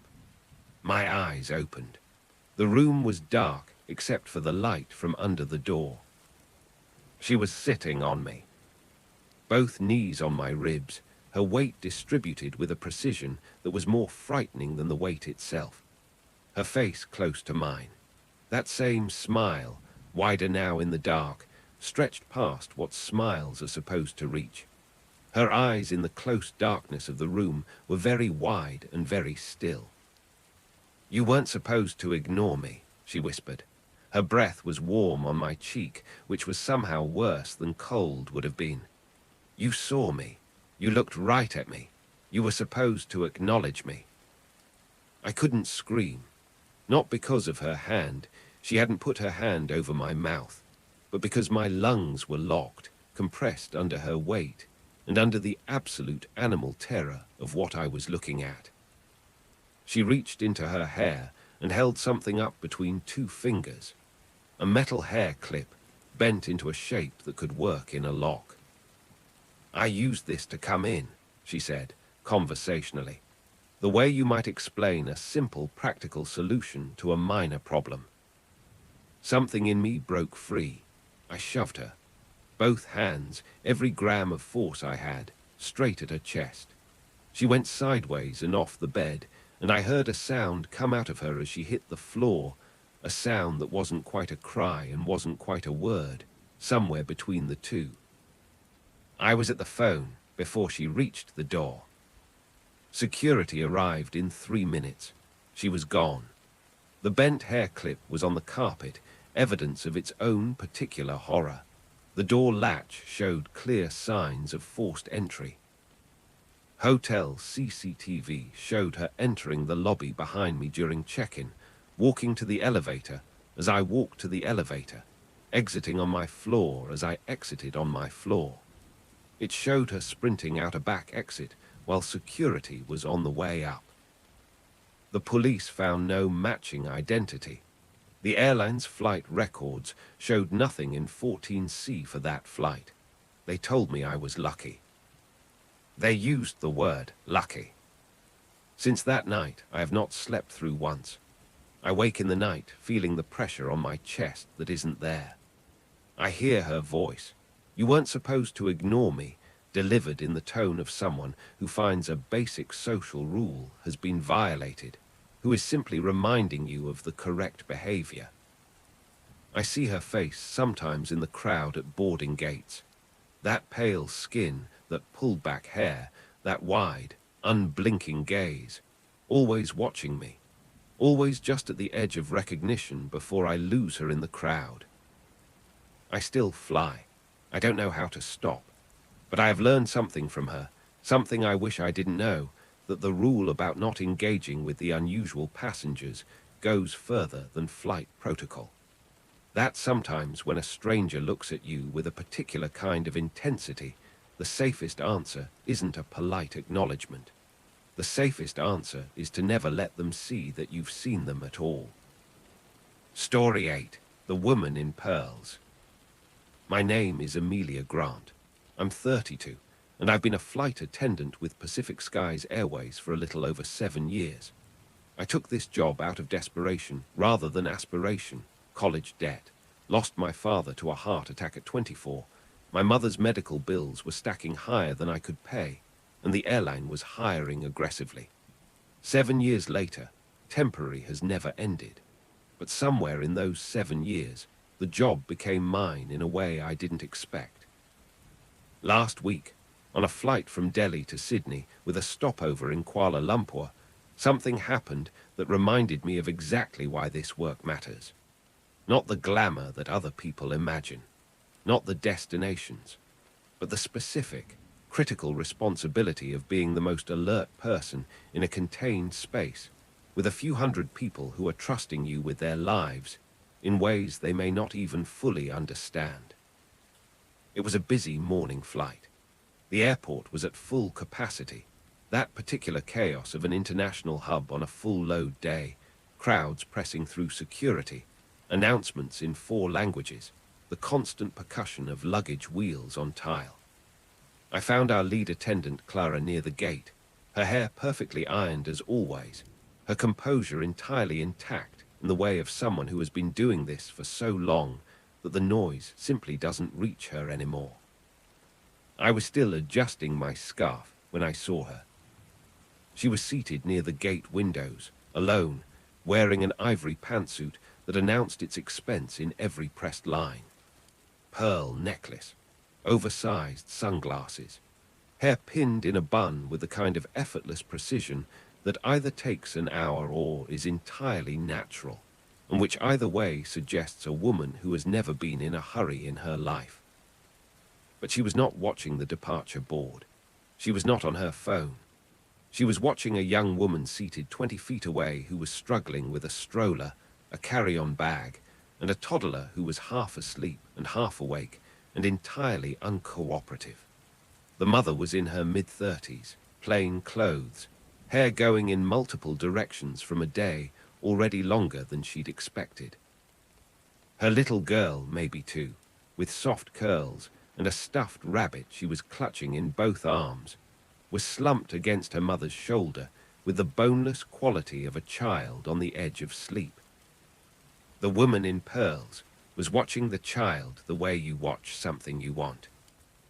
Not the warm, unfocused admiration people give to babies, not the pleasant recognition of something universally appealing. She was studying the girl's face, methodically, feature by feature, with the quality of attention that you bring to something you are deciding whether to take. Clara called me before I could process the full weight of what I was seeing. I filed it away and went to the gate. The flight was full, and takeoff went smoothly. Clara and I moved through the cabin during service, and I kept finding my attention returning to seat 14A, where the woman in pearls had settled with the ease of someone who considers first class their natural environment. I stopped at her row during the drink service. "Good morning, ma'am. Anything to drink?" She lowered her sunglasses. Her eyes were pale blue and very cold, the cold of something that does not change temperature with the room around it. "Sparkling water, room temperature." She took the water without acknowledgement, and her gaze went immediately past me to the row behind her, where the young mother had settled her daughter into her lap, the stuffed rabbit now in the seat pocket in front of them. The woman in pearls watched the child for a very long time. About 2 hours into the flight, the seat belt sign turned off. The cabin relaxed into the low-energy movement of passengers and crew doing the routine circulation of a long-haul flight. I was collecting meal trays when the mother caught my arm. "Could you watch the stroller for just a second? I need to take her to the restroom." She had folded the stroller and placed it against the wall of the aisle. Her daughter balanced on her hip, head drooping against her mother's shoulder, the stuffed rabbit now tucked under one small arm. "Of course," I said. "Take your time." I positioned myself near the stroller with the natural possessiveness of someone who has been asked to keep something safe. Out of the corner of my eye, I saw movement. 14A was standing. She moved with the unhurried grace of someone who has all the time in the world, stepping into the aisle with the ease of someone who has no reason to hurry because they already know the outcome. Her eyes were on the stroller. She walked toward it with the same deliberate calm she had brought to everything, methodical, measured, entirely sure of herself. "Ma'am," I said, stepping directly in front of her, "can I help you with something?" She stopped. Her expression was perfectly neutral. "I thought the stroller was blocking the aisle," she said lightly. "I was just going to move it." Her hand was on the handle, not reaching for it on it. Her fingers closed around it with the naturalness of ownership. "I've got it covered," I said, and slid the stroller back toward my hip. The firmness in my voice surprised even me. She looked at me for a long moment. Her expression did not change. Her eyes did not change. She gave me the faintest smile, the smile of someone who has been momentarily inconvenienced and has decided to be patient, and returned to her seat. I stood with my hand on that stroller until the mother returned from the restroom. But it wasn't over. During the descent into Kuala Lumpur, the cabin began the organized chaos of end-of-flight preparation, passengers retrieving bags, stowing tray tables, the low hum of 100 conversations resuming. I was near the rear of the cabin when I heard it. "She's such a beautiful child." The woman in pearls was standing 2 feet from the mother, who had the toddler on her lap preparing for landing. Her voice was warm and pleasant, and entirely unlike what her eyes had been doing all morning. The mother looked up, wary in the way that mothers are wary of certain specific things. "Thank you." "How old is she?" "2. Lovely age." A pause. "They're so impressionable at 2. I was already moving. Not running. Flying attendants don't run, because running creates panic. I moved with purpose and speed, and the particular body language that communicates authority. "Ma'am, please return to your seat. The aisle needs to be clear." She looked at me with the sunglasses back in place, and gave me the small, patient nod of someone accommodating an unnecessary request. She moved back toward 14A. The plane touched down. Passengers stood. The stroller was reassembled in the aisle, the toddler buckled in, the mother reaching for bags above. The normal end-of-flight shuffle, everyone half awake and moving on autopilot. Then the mother screamed. The sound cut through the cabin noise with the specific, penetrating frequency of terror, not surprise, not pain, but the sound of a mother whose child is in immediate danger. Every head in the cabin turned. The woman in pearls had reached into the stroller and unbuckled the toddler and was lifting her with both hands, the practiced ease of someone who has done this before. The child confused, and then frightened, and then crying with the escalating cry of a child being held by someone who is not her mother. "She's mine," the mother said, her voice at first disbelieving and then desperate, grabbing for her daughter's arm. "That's my daughter. Let her go. Let go of my daughter." "You're mistaken," the woman in pearls said, with the absolute calm of someone who knows that calm is a weapon. She held the child against her chest and stepped backward down the aisle. "She's mine. She comes with me." The cabin around us hesitated. I watched it happen, the moment of collective uncertainty, the glance between strangers, the assessment of 2 women and a crying child, and the question of which story to believe. The polished woman in the expensive suit, or the disheveled woman in joggers with the frantic eyes. I watched people not intervene because the wrong one looked more credible. "Put that child down," I said, and my voice came from somewhere beyond what I thought I had access to. "Put her down right now." The woman's calm cracked for one instant, just one, and I saw what was underneath it.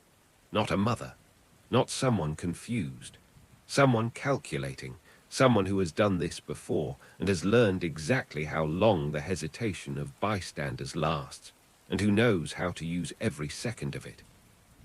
She shoved the stroller at the mother, hard, throwing her off balance. She moved for the exit. "Stop her," I was already moving. 2 male passengers in the aisle lunged, blocking her path. She was fast, and she was strong, and she twisted past one of them before Clara caught her arm with both hands and held. Together, until security boarded. The police reviewed passports and CCTV and every record available. The toddler was the mother's daughter. The woman in pearls had no connection. She had a history, multiple airports, multiple attempts, always wealthy appearing, always calm, always targeting exhausted mothers in the chaos of transit. She knew how to dress credibility. She knew how to weaponize appearance. She knew that a woman in pearls holding a crying child looks, to the panicked eye, more like a mother than a woman in joggers who is still struggling to put her stroller back together. They took her away in handcuffs. She went without resistance, with a composure that was more frightening than any amount of struggling would have been. The mother sat in the cabin for a long time after the other passengers had gone, her daughter in her arms, her face in the child's hair, her shoulders shaking. I sat nearby and said nothing because there was nothing to say. Some moments don't need words, they need witness. What I carry from that day is not the violence of it. There was no real violence in the end. What I carry is the moment when the cabin hesitated, when a plane full of adults looked at a woman taking a child and couldn't decide who the villain was, when appearance did the work that truth couldn't. I think about that moment more than any other part of what happened. Evil doesn't always announce itself with the obvious markers we've been taught to look for. Sometimes it sits quietly in 14A with its sunglasses on and its water untouched, watching. Sometimes it wears pearls, and the only thing standing between it and what it wants is whoever in the room decided, before the moment required a decision, to keep their eyes open. Story 9. Something that wasn't human. I have been a flight attendant for almost 9 years, and in all that time, I have never reported what happened on the Munich to Dubai flight, because I don't have a word for what I saw. I don't have a category to put it in. I have the facts, the observable, documentable facts, and they don't add up to anything I know how to call by a name. I was 28, living out of hotel rooms between Munich and Singapore with the specific, bittersweet freedom of that lifestyle. The constant movement, the serial friendships with crew members I might not see again for 3 months. The phone calls home that were always too short and always left me feeling the distance more acutely for having tried to bridge it. My parents in Chicago worried. I assured them I was fine. I mostly believed it. The Munich to Dubai leg was overnight. The boarding gate had a quality that was different from the usual late-night departure energy, quieter than it should have been, with an unaccountable quality of hush, as if the terminal itself was aware of something the passengers weren't. My colleague Clara, usually reliably cheerful, looked pale when I found her at the gate. "Long one tonight," she said. "Yeah," I said. "Hopefully everyone sleeps through it." They didn't. He came on board nearly last. He was tall, very thin in a way that wasn't just his build, but had the quality of excess thinness, the kind that looks like something has been steadily removed. His clothes were too large, as if he had bought them when he was someone else and hadn't updated them. His eyes were sunken in his face in a way that made the orbital structure very apparent. He carried nothing, no coat despite Munich in November, no carry-on, no personal items of any kind. Just a boarding pass, already held at his side, as if he had been holding it for a long time. I smiled and gestured toward his seat. "Good evening, sir. 18A is just down this way." He turned his head toward me. Not to me, toward me, slightly past me, in the way of someone who is orienting toward a sound rather than making eye contact. He looked at me for a moment with eyes that were sunken and dark, and contained something in their stillness that I can only describe as the absence of warmth, not coldness, not hostility, but the complete neutral blank of a window that looks onto nothing. He gave me a half-smile that didn't reach his eyes. He walked past me without a word. 3 hours into the flight, the cabin was fully dark and most passengers were asleep. I was doing a quiet walk-through with a tray of water bottles when I reached row 18. He was sitting completely upright, not adjusted toward the window, not reclined in any degree, not oriented in any of the hundreds of ways that human bodies arrange themselves when they've been in the same position for 3 hours. Perfectly upright, with the absolute stillness of a figure in a museum. "Would you like some water?" He turned his head toward me with the same quality of movement as before, orienting, finding me, settling on me. He looked at me for a moment that lasted slightly too long to be casual. "I don't drink water," he said. The sentence was ordinary. The voice was not. There was something about the timbre of it, a roughness that had nothing to do with illness or fatigue, a quality I want to call animal, but which was actually the opposite of that. It was the sound of something that had learned to produce these particular vibrations, but had not grown up with them. I moved on. Every time I passed row 18, I felt his attention. Not saw it, felt it. The specific weight of focused, unblinking observation. When I finally looked, he was always already looking at me, his eyes finding me instantly in the dark cabin with the efficiency of something that does not need to search. At one point, I leaned down to check a passenger's seat belt in row 17, and I glanced sideways, and he was looking directly at me. Not at the aisle, not in my general direction. At me, specifically, with the fixed accuracy of a camera that had been positioned to capture a particular shot. He was smiling. 4 hours in, turbulence hit moderate, with enough force to set the overhead bins rattling and send unsecured items sliding. The seat belt signs came on. I moved to a jump seat and buckled. He was standing. In the aisle, in active turbulence, he was standing without holding on to anything, his arms at his sides, his body absorbing the shaking of the aircraft with a quality of adjustment that was wrong in a way I registered before I could articulate. Turbulence affects human bodies through the vestibular system, through the instinctive weight shifting of a body that is trying to maintain balance. What he was doing was different. He was compensating. Adjusting slightly ahead of each movement, as if he were receiving advance notice of each bump and correcting for it before it arrived. "Sir," I called over the rattling cabin, "you must return to your seat immediately." He walked toward me, down the aisle in turbulence, with the even, unrushed pace of someone on solid ground. He stopped in front of my jump seat. He leaned forward until his face was inches from mine, and I registered the smell of him, something organic and wrong, something that was not any scent I had encountered before, something that came from somewhere on the other side of the category of human. "Why don't you sit down with me instead?" he whispered. I unbuckled and stood in a single motion, blocking him with my body, my voice at full professional volume. "Return to your seat. Now." Several passengers were awake, watching. The pressure of the audience seemed to reach him in some way. He straightened. He gave me that half-smile again. He walked back to 18A.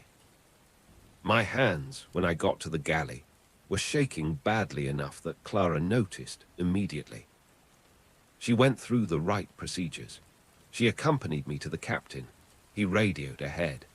The remaining 4 hours of the flight were the longest I have ever experienced. This specific, stretched alertness that comes from knowing that something is wrong and having no framework for what kind of wrong it is. The man in 18A scratched at his own arms until they bled. He muttered to himself in something that sounded like language, but had no phonemic structure I could identify. He rocked slightly in his seat. Passengers nearby called us over, whispering nervously. "Is he dangerous?" "Everything is under control, ma'am." It was not under control. In the last hour of the flight, I was near row 17 collecting trash. He leaned very slightly toward the aisle and spoke in a voice so quiet that I was not entirely sure I had heard it. Quiet enough to be ambiguous, quiet enough to be deniable. "You won't make it back home." I turned. "What did you say?" He looked at me, the half-smile, the sunken eyes, the quality in them that was the absence of warmth, the absence of anything that resembles the ordinary human response to another person. "Nothing." When we landed at Dubai and security boarded the aircraft, I was flooded with relief so immediate it was almost physical. 4 officers moved through the aisle toward row 18 with the efficiency of people who had been briefed. Row 18 was empty. The seat belt was fastened. The seat was perfectly clean. No boarding pass, no personal items, no evidence. His name was on the manifest. I checked it myself. But when the officers cross-referenced it against passport records and immigration data, nothing matched. No record of arrival. No record of the identity. The captain said, in the careful voice of someone who would prefer a different explanation, that sometimes records glitch. That passengers occasionally pass through unregistered. I looked at the empty seat. I thought about the smell. I thought about the way his body had adjusted to the turbulence ahead of each movement. I thought about the half-smile that didn't reach the sunken eyes, the voice that knew how to produce human sounds without having grown up producing them. I have not been able to fully explain it in the 2 years since. I have tried the medical explanations: severe psychiatric episode, fugue state, the particular strangeness that extreme mental distress can produce in a person. I have tried them and found them insufficient, not because I am certain of an alternative, but because the specific quality of what I observed does not fit comfortably inside any human category I know. I still fly, but I have a rule now that I did not have before. I never lean in close to the unusual ones. I never let their eyes find mine for longer than is necessary. And I never, ever ask them to repeat what they've said, because some of the things people tell you on overnight flights at 30,000 feet are not things you want to hear twice. Story 10. He bought a ticket to find me. My name is Samantha Hale. Everyone at work called me Sam. I was 28 when this happened, and I had been flying with Skyreach Airlines for about 3 years, domestic routes mostly, some European runs, the kind of schedule that kept me moving and kept me sane. My life outside of work was less orderly. About a year before the events I'm describing, I had ended a long relationship with a man named Ethan. Not because he was violent, he wasn't, not at first, but because he was the kind of person who needs to contain the things he loves, who needs to know every location, every companion, every departure and return, who believes that concern and surveillance are the same thing. It took me 2 years to understand that what he called love was really a particular kind of ownership, and another 6 months to leave it, and the experience of leaving made very clear how right I had been about what it was. The restraining order came after the phone calls stopped working as a deterrent. The calls, the messages, the appearances at my building. He stood outside my apartment once at 2 in the morning for an hour and a half before the neighbor called the police. After the order was filed, there was a period of quiet that I eventually, cautiously, began to interpret as resolution. I should have known better. Resolution requires that the other person accepts it. The January morning of the Denver to Boston red-eye was freezing, the kind of cold that turns your breath to vapor and makes the jet bridge feel like an Arctic corridor between warmth and warmth. The terminal smelled of cinnamon, rolls from a bakery near gate C12, and my hands were numb around my travel mug as I walked the crew to briefing. Standard rundown from the captain. Weather clear, minimal turbulence reported, estimated 6-hour flight. Nothing unusual. I tucked my notes away and went to my station for boarding. He walked through the door at row 17. I recognized him before my brain had finished identifying him, the body registering the threat before the conscious mind had assembled the data into the name. Tan coat, hood up, a small bouquet of gas station roses held in his left hand with the careful deliberateness of someone who has thought about this gesture for a long time. His eyes found mine immediately. They had been looking for mine since he walked through the door. I felt everything in my body go cold. "You look beautiful, Sam," he said as he passed me, quietly, almost tenderly, like a man delivering a compliment he had been rehearsing. He settled into his seat, and I stood at the head of the aisle with my boarding clipboard, and I did the thing you do when you absolutely cannot let it show. I found the place inside me where the professional composure lives, separate from the fear, and I pulled it around myself like armor, and I kept working. Jenna noticed during the service. She touched my arm in the galley and said quietly, "You don't look right. What's wrong?" "I'm fine, just tired." But I wasn't fine. I was tracking his row in my peripheral vision the way you track something that might lunge. I was counting the rows between us every time I moved through the cabin. I was doing the math, how far, how fast, what between me and him, what behind him. He didn't ask for anything during beverage service. He just watched me. His face was still and his eyes were steady, and the roses were on the seat beside him, wrapped in cellophane. When I reached his row and met his eyes for one unavoidable professional second, he said very quietly, "You never gave me a chance to explain." "Sir," I said, in the voice of someone who is not going to give him anything to use, "if you need something, please let me know." "Don't make this harder than it has to be," he said. I moved on. At some point during the flight, in the dead hour between 2 and 4 in the morning when the cabin is at its darkest, I found a folded napkin tucked into the galley counter. My name was written on it. The galley is crew only. The galley has a physical barrier between it and the cabin. No passenger should have been able to reach that counter.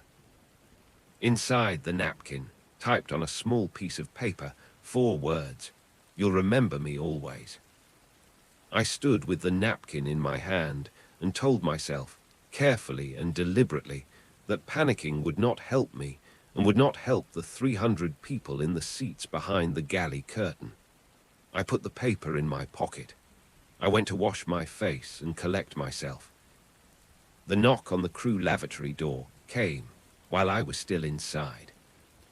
"Sam," his voice through the door, contained, almost conversational, "It's me." I didn't answer. "You can't ignore me forever." A pause, the sound of his palm flat against the door, dragging slowly down the surface. "This ends with you listening, one way or another." When I came out, he wasn't visible. I went directly to the captain. My voice was shaking badly enough that he asked me twice to repeat what I was telling him. He radioed ahead to Boston for a security detail at the gate. He was calm and professional, and I was grateful for it. When I went back into the cabin, he was standing in the aisle near the galley, between me and the cockpit. His bouquet of roses was in pieces, the petals scattered across the floor in a way that looked less like an accident and more like something deliberately destroyed. His hands were trembling, and in one hand, held loosely at his side, was a box cutter. "This is your fault, Sam," he said. His voice was very quiet and very controlled, and more frightening for both of those qualities. "All of it. Everything that's happened since you left. You did this." Before anyone could move, he turned the cutter inward and drew it across his forearm with a single swift motion. The blood came immediately and completely, soaking through his sleeve, dripping from his hand onto the rose petals on the floor. Several passengers woke to the sound of something wrong and screamed. Others jumped from their seats. A child somewhere in the back was crying.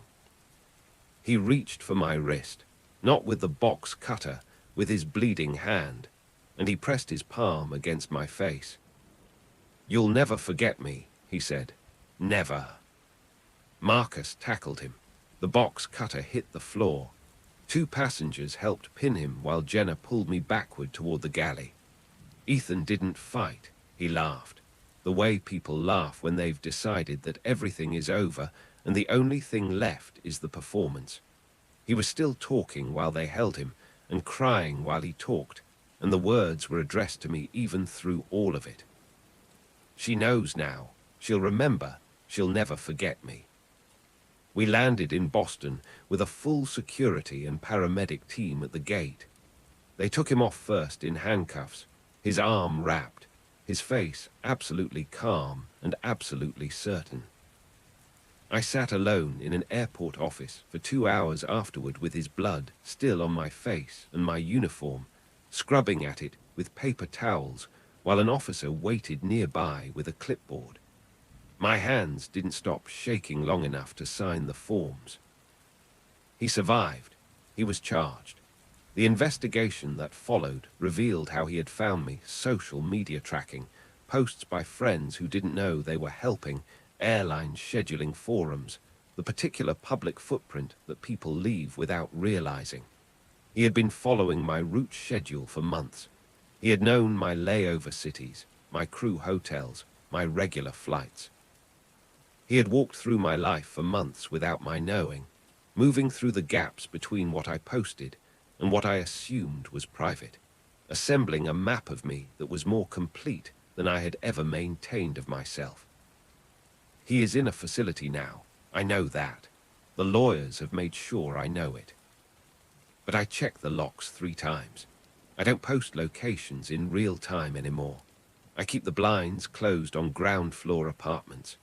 And every time I stand at a boarding door and smile and take boarding passes and say welcome aboard, some small part of me is scanning the boarding stream, looking for the wrong quality of attention. Looking for eyes that already know my name before they've looked at my badge. He was right, I will never forget him.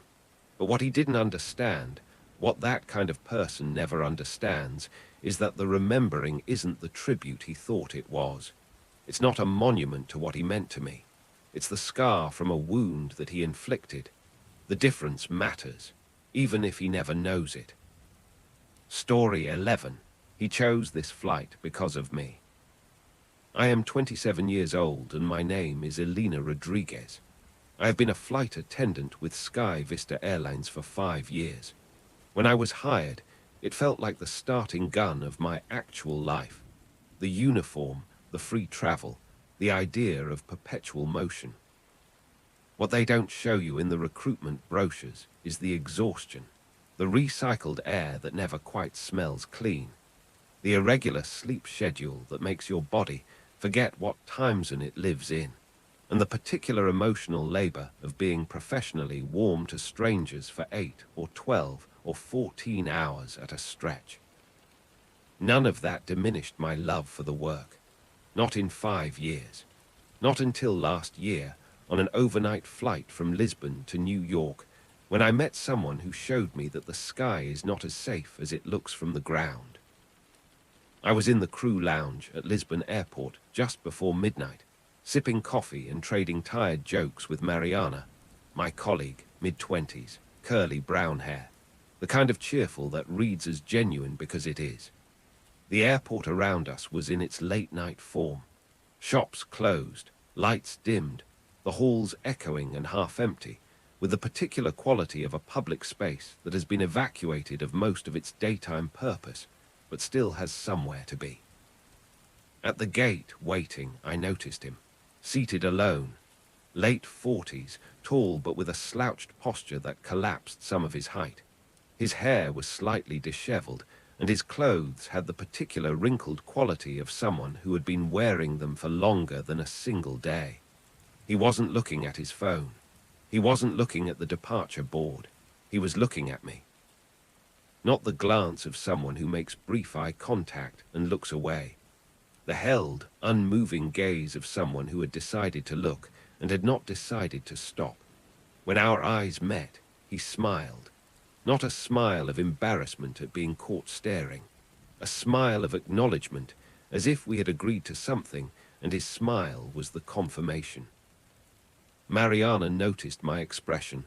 "Creeps are everywhere," she said. "Ignore him." I tried. He boarded the aircraft, and I found my eyes going to him again as he passed me at the door. He found row 17 and settled in with the ease of someone making himself at home. During the first walkthrough, about 20 minutes after takeoff, I moved through the dim cabin. When I reached row 17, he was sitting with his head turned toward the aisle, waiting. Not looking, waiting. "Good evening, sir," I said. "Everything all right?" He leaned forward slightly, not aggressively, just enough to close the distance between his voice and my ear. "Of course, Elena," he said. My name, delivered with the flat ease of someone who has been using it for a long time. He hadn't looked at my name badge. His eyes had been on my face since I approached. I excused myself and went to the galley. Mariana found me there, one hand on the counter. "What happened?" "He said my name," I said, not from reading the badge, before he could have read the badge. She told me not to overthink it, and I tried, I genuinely tried, because the alternative was to spend the next 8 hours convinced that something was seriously wrong. And I knew from 5 years of flying that the ability to talk yourself out of fear is a professional survival skill. But an hour later, when I went to the galley curtain and looked down the aisle, he was standing near the rear of the aircraft, far from his seat, looking toward the front, toward me. "Sir," I said, walking toward him with measured purpose, "please return to your seat." He didn't argue. He didn't become aggressive. He just looked at me with a quality of patience that was more unnerving than impatience would have been. I couldn't sleep, just stretching my legs. "You need to remain near your row when the seat belt sign is off. Please go back." He nodded slowly. Then, just before he turned, "You're even prettier up close, Elena. Sir, please return to your seat." He moved, and then, already walking away, in the tone of someone noting a pleasant fact, "I chose this flight because of you." I went directly to the galley, picked up the interphone, and called the captain. I kept my voice even. I reported the behavior, the name, the following, the comment. The captain told me to avoid further engagement and promised that authorities would be notified upon arrival in New York. The remaining hours of that flight were a particular kind of long, 3 hours until landing. I stayed in the forward section as much as possible. I stayed close to Mariana. I kept the interphone within reach at all times. Around the 5-hour mark, I sat briefly in the jump seat near the galley, just for a moment, eyes closed, trying to accumulate the small recovery that a few minutes of stillness can provide. I felt the presence before I heard anything. I opened my eyes. He was crouched in front of me, not standing, crouched, low, his face at the level of mine as I sat in the jump seat, close enough that I could see each detail of his expression. And his expression was one of the most disturbing things I have ever seen, not rage, not threat, but a pure, absorbed attention, the expression of someone engaged in something deeply satisfying. "I like watching you breathe when you sleep," he said. I was on my feet and in the aisle before the sentence had fully finished. I walked past him to the galley and grabbed the interphone. The captain's response was immediate. "Stay away from him, crew to the front, landing in 90 minutes. With about an hour left in the flight, Paulo and I found the rear lavatory occupied for far too long. Knocking produced no response. We used the emergency key. He was inside, standing in the dark, facing the mirror. His lips were moving. Rapidly, almost without rhythm, the way lips move in prayer or in something that wants to be prayer. His fingers were on the mirror, tracing patterns in the condensation, circles within circles, lines that crossed them, shapes that I will not pretend to identify. He didn't react when the door opened. He turned his head toward me with the unhurried motion of someone who had been expecting the interruption and had prepared for it. "I'm practicing how to say your name forever," he said. We pulled him out of the lavatory, and Paulo restrained him with flex cuffs while I explained the safety violations. He didn't resist. He sat in the last row of the aircraft for the remaining time with his cuffed hands in his lap, and he looked at me for every minute of those remaining minutes, and he didn't stop looking once. When we landed in New York and security boarded and took him off the aircraft, I felt the first deep breath I had taken in 8 hours. I watched them walk him down the jet bridge. He went without argument. He went with the patience of someone who is simply waiting for the next opportunity. At the door, he turned his head back. "I'll find you again," he said. Quietly, without anger, with the certainty of someone stating a fact they've already verified. The investigation confirmed he had no prior violent record. He was banned from Sky Vista. The harassment charges were filed. I was told by the airline's security liaison that he was a person with a fixation disorder and that the proper channels had been notified. None of that helps me walk through an airport without scanning the crowd. None of it helps me feel fully alone when I'm in the jump seat with my eyes closed and the cabin is quiet and the flight is long. None of it has taken away the memory of his face, crouched at my level in the dark, telling me what he had been watching. 5 years ago, I took this job because I wanted to see the world. I still love it. I haven't stopped. But I have learned something from it that I wish I hadn't needed to learn, that the sky is not the private place I thought it was.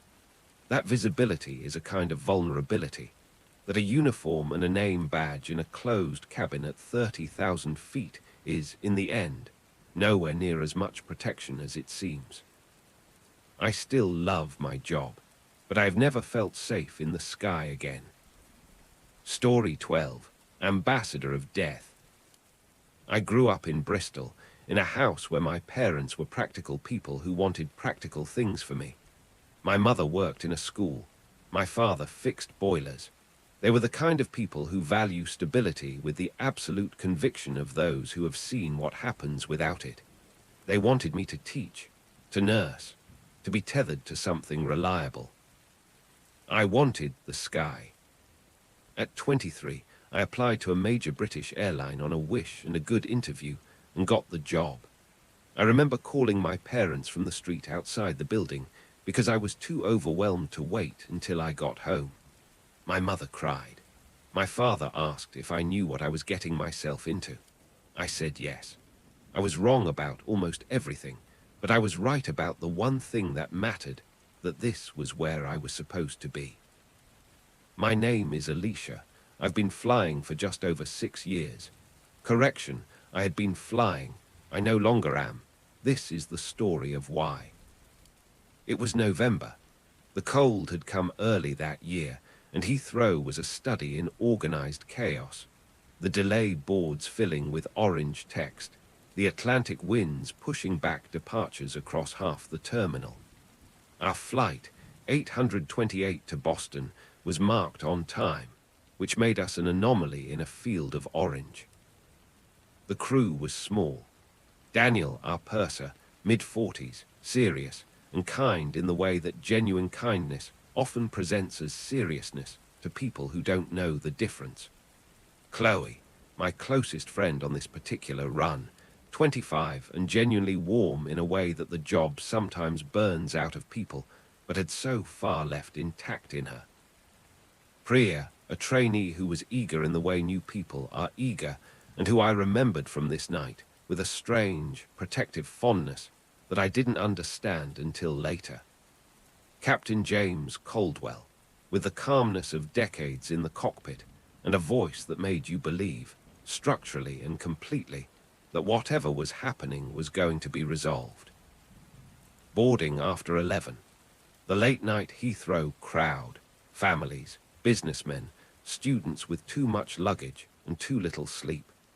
I stood at the door and took passes and said good evening, and meant it each time with the automatic sincerity of someone whose body has learned to generate it independently of their state of mind.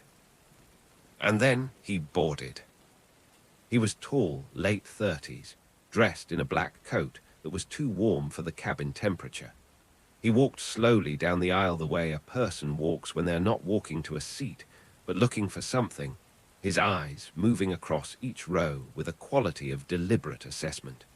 When he reached me at the door, I smiled and said good evening. He looked at my face for a moment that lasted exactly 1 second too long, and said nothing, and walked on. He settled into 19, a window seat, mid-cabin, and sat with the same absolute stillness that I would come to know as his signature. Hands flat on his thighs, gaze fixed on the runway lights outside the window, not the restlessness of a nervous flyer, not the performed calm of someone managing anxiety, just stillness, total, unflinching stillness. Something about him unsettled me. I noted it and set it aside, because noting things and setting them aside is what this job requires. The flight settled into its rhythm, meal service. Declined by most, late-night passengers want blankets, not food. By half to, the cabin was dark and quiet, and full of the small sounds of sleeping people and the steady engine hum that is, after enough years, as neutral and constant as breathing. I walked the aisle with my flashlight. Row checks, seat belt checks, the small, unobserved caretaking that is the invisible half of this job. When I reached 19A, I stopped. He was not asleep.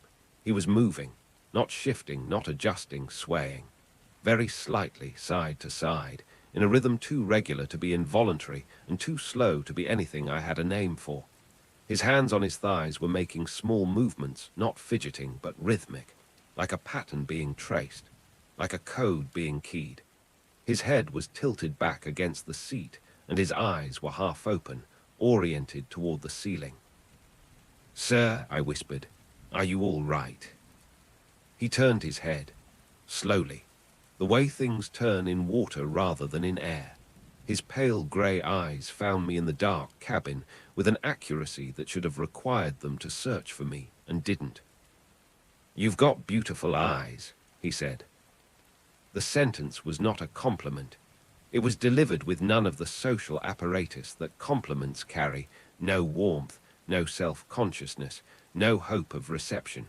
It was delivered the way you might say this water is cold, an observation, a thing noted about the world. I thanked him and moved away. In the galley, I told Chloe. She laughed nervously. "Creeps on planes," she said. "Ignore him." I tried. But at 4 in the morning, during the approach of some turbulence, I did my belt check and reached 19A and stood in front of an empty seat. I looked at it, I looked away, I looked at it again. Empty, the seat belt loose. No coat, no sign of anyone. Daniel came up behind me. I told him about the man, tall, black coat. 19A. Daniel checked his tablet. 19A isn't booked tonight, he said quietly. One of the few empty seats. My mouth went dry. He was there. I spoke to him. He spoke to me. Daniel looked at me for a long moment with the expression of an experienced purser who is choosing between the explanation that is easier for both of them and the explanation that is true. He told me to get some coffee. He said I was overtired. He said it in the kind voice of someone who genuinely believed what he was saying. I went back to the aisle 30 minutes later.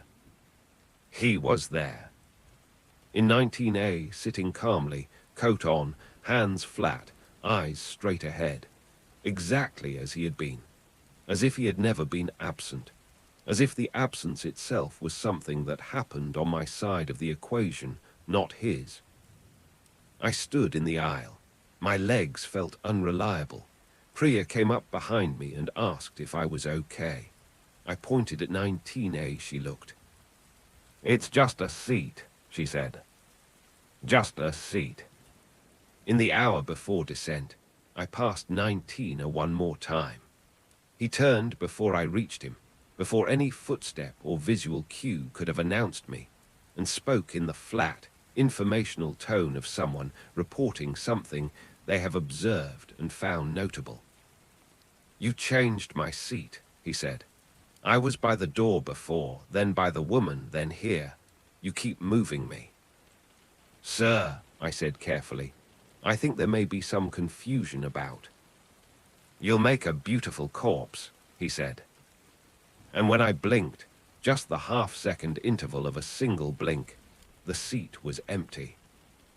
I walked the rest of the approach to Boston in a kind of suspended state that I don't have a better word for than dissociation. The landing was smooth. The city appeared below us through the first grey light of morning, the harbour and the buildings and the ordinary world. Passengers woke up and collected themselves. The cabin filled with the sounds of normalcy. I did the final walkthrough, passengers filing out. Families, businessmen, students, the cabin emptying row by row from front to back. When I reached the back of the aircraft, everyone was gone. Except the aisle. He was standing in the aisle at the rear of the plane, coat hanging loose, arms slightly away from his body, swaying in that same slow, rhythmic way. His head was rolling side to side. His grey eyes were on me. He stepped toward me, close enough that his lips were at the level of my ear, and he whispered with a certainty that came from somewhere beyond what certainty normally sounds like, from somewhere deeper and darker and more final than any human conviction I had ever encountered. Ambassador of death. And then nothing. He was gone. The aisle was empty. The cabin was empty. The morning light came through the windows and the seat in 19 was neat, undisturbed, the seat belt in its proper position, the cushion without a mark. Security swept the plane. Not booked. No record, nothing. I gave my report to Daniel. He put his hand on my shoulder and said, "Get some rest, Alicia. Long week." I quit flying 2 months later. People ask me why, and I give them the answer that requires the least explanation. I wanted a normal life. I wanted to be home more. I wanted to sleep in the same bed every night and know what time zone I was in. What I don't say is this: I am afraid. I am afraid in a specific, quiet, permanent way that did not exist in me before that November night, and that has not diminished in the months since. Afraid that one night, on some flight, on some red-eye across the Atlantic or the Pacific, someone will take row 19A, and the seat will be occupied when the boarding pass shouldn't exist, and the figure in the window seat will be swaying to something that isn't music, and it will turn to me with those grey eyes and say the same words it said last time. Not as an observation.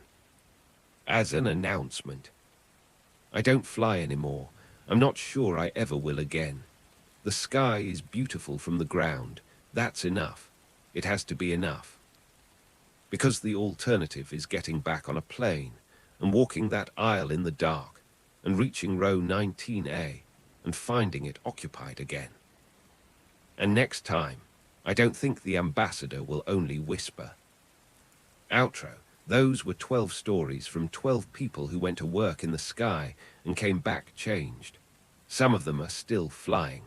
Some of them, like Alicia, are not. All of them are carrying something they didn't board with. I want to thank each of them, even the ones who shared anonymously, even the ones who are still not sure what exactly they experienced and whether the words they used to describe it come anywhere close to the truth of it. Telling these stories takes courage. Some things are hard to say out loud, because saying them out loud makes them more real, and some of us would prefer to keep them contained in the private dark, where they don't have to be accounted for. Here's what I believe, after spending time with all 12 of these accounts. The sky is not neutral. It is not simply a space between departure and arrival. It is a place where the ordinary rules of the ground, the rules about who belongs where, about who is seen and who is not, about what is possible and what is not, become, at altitude, somewhat less certain. Where the distance from everything solid and grounded creates conditions for things that don't fully announce themselves anywhere else. Maybe some of these stories have explanations. Maybe all of them do. Maybe what I believe is nothing more than the pattern seeking of a mind that wants the world to be more than it is. But some of the things in these stories have no explanation available. A boarding pass that matches no record. A seat belt buckled over emptiness. An instrument panel that goes dark for half a second and comes back like nothing happened. A voice on the emergency frequency from inside a plane, saying one word, in a voice that belongs to a woman sitting 30 rows away with her lips completely still. Next time you board a flight, and there will be a next time, I want you to think about the flight attendant at the door. The one taking your boarding pass and saying welcome aboard with the smile that doesn't waver and the posture that doesn't shift. Think about what they've seen. Think about the nights they've walked that aisle in the dark with a flashlight, checking faces. Think about what those faces sometimes look like. Think about what might be sitting in the seat next to you, looking at the dark window with the lights of the world below, flying somewhere it has no ticket for. This has been Creepyverse. If these stories kept you up tonight, good. That means they worked. Like the video if it got under your skin. Subscribe if you want more of them. Drop a comment and tell me which story hit you the hardest. I read every single one. And if you're watching this on a plane right now, with the cabin lights dimmed, and the person next to you asleep, and 30,000 feet of dark air below you and hours still left to go. Don't look at row 19. Stay safe, sleep well. I'll see you next time.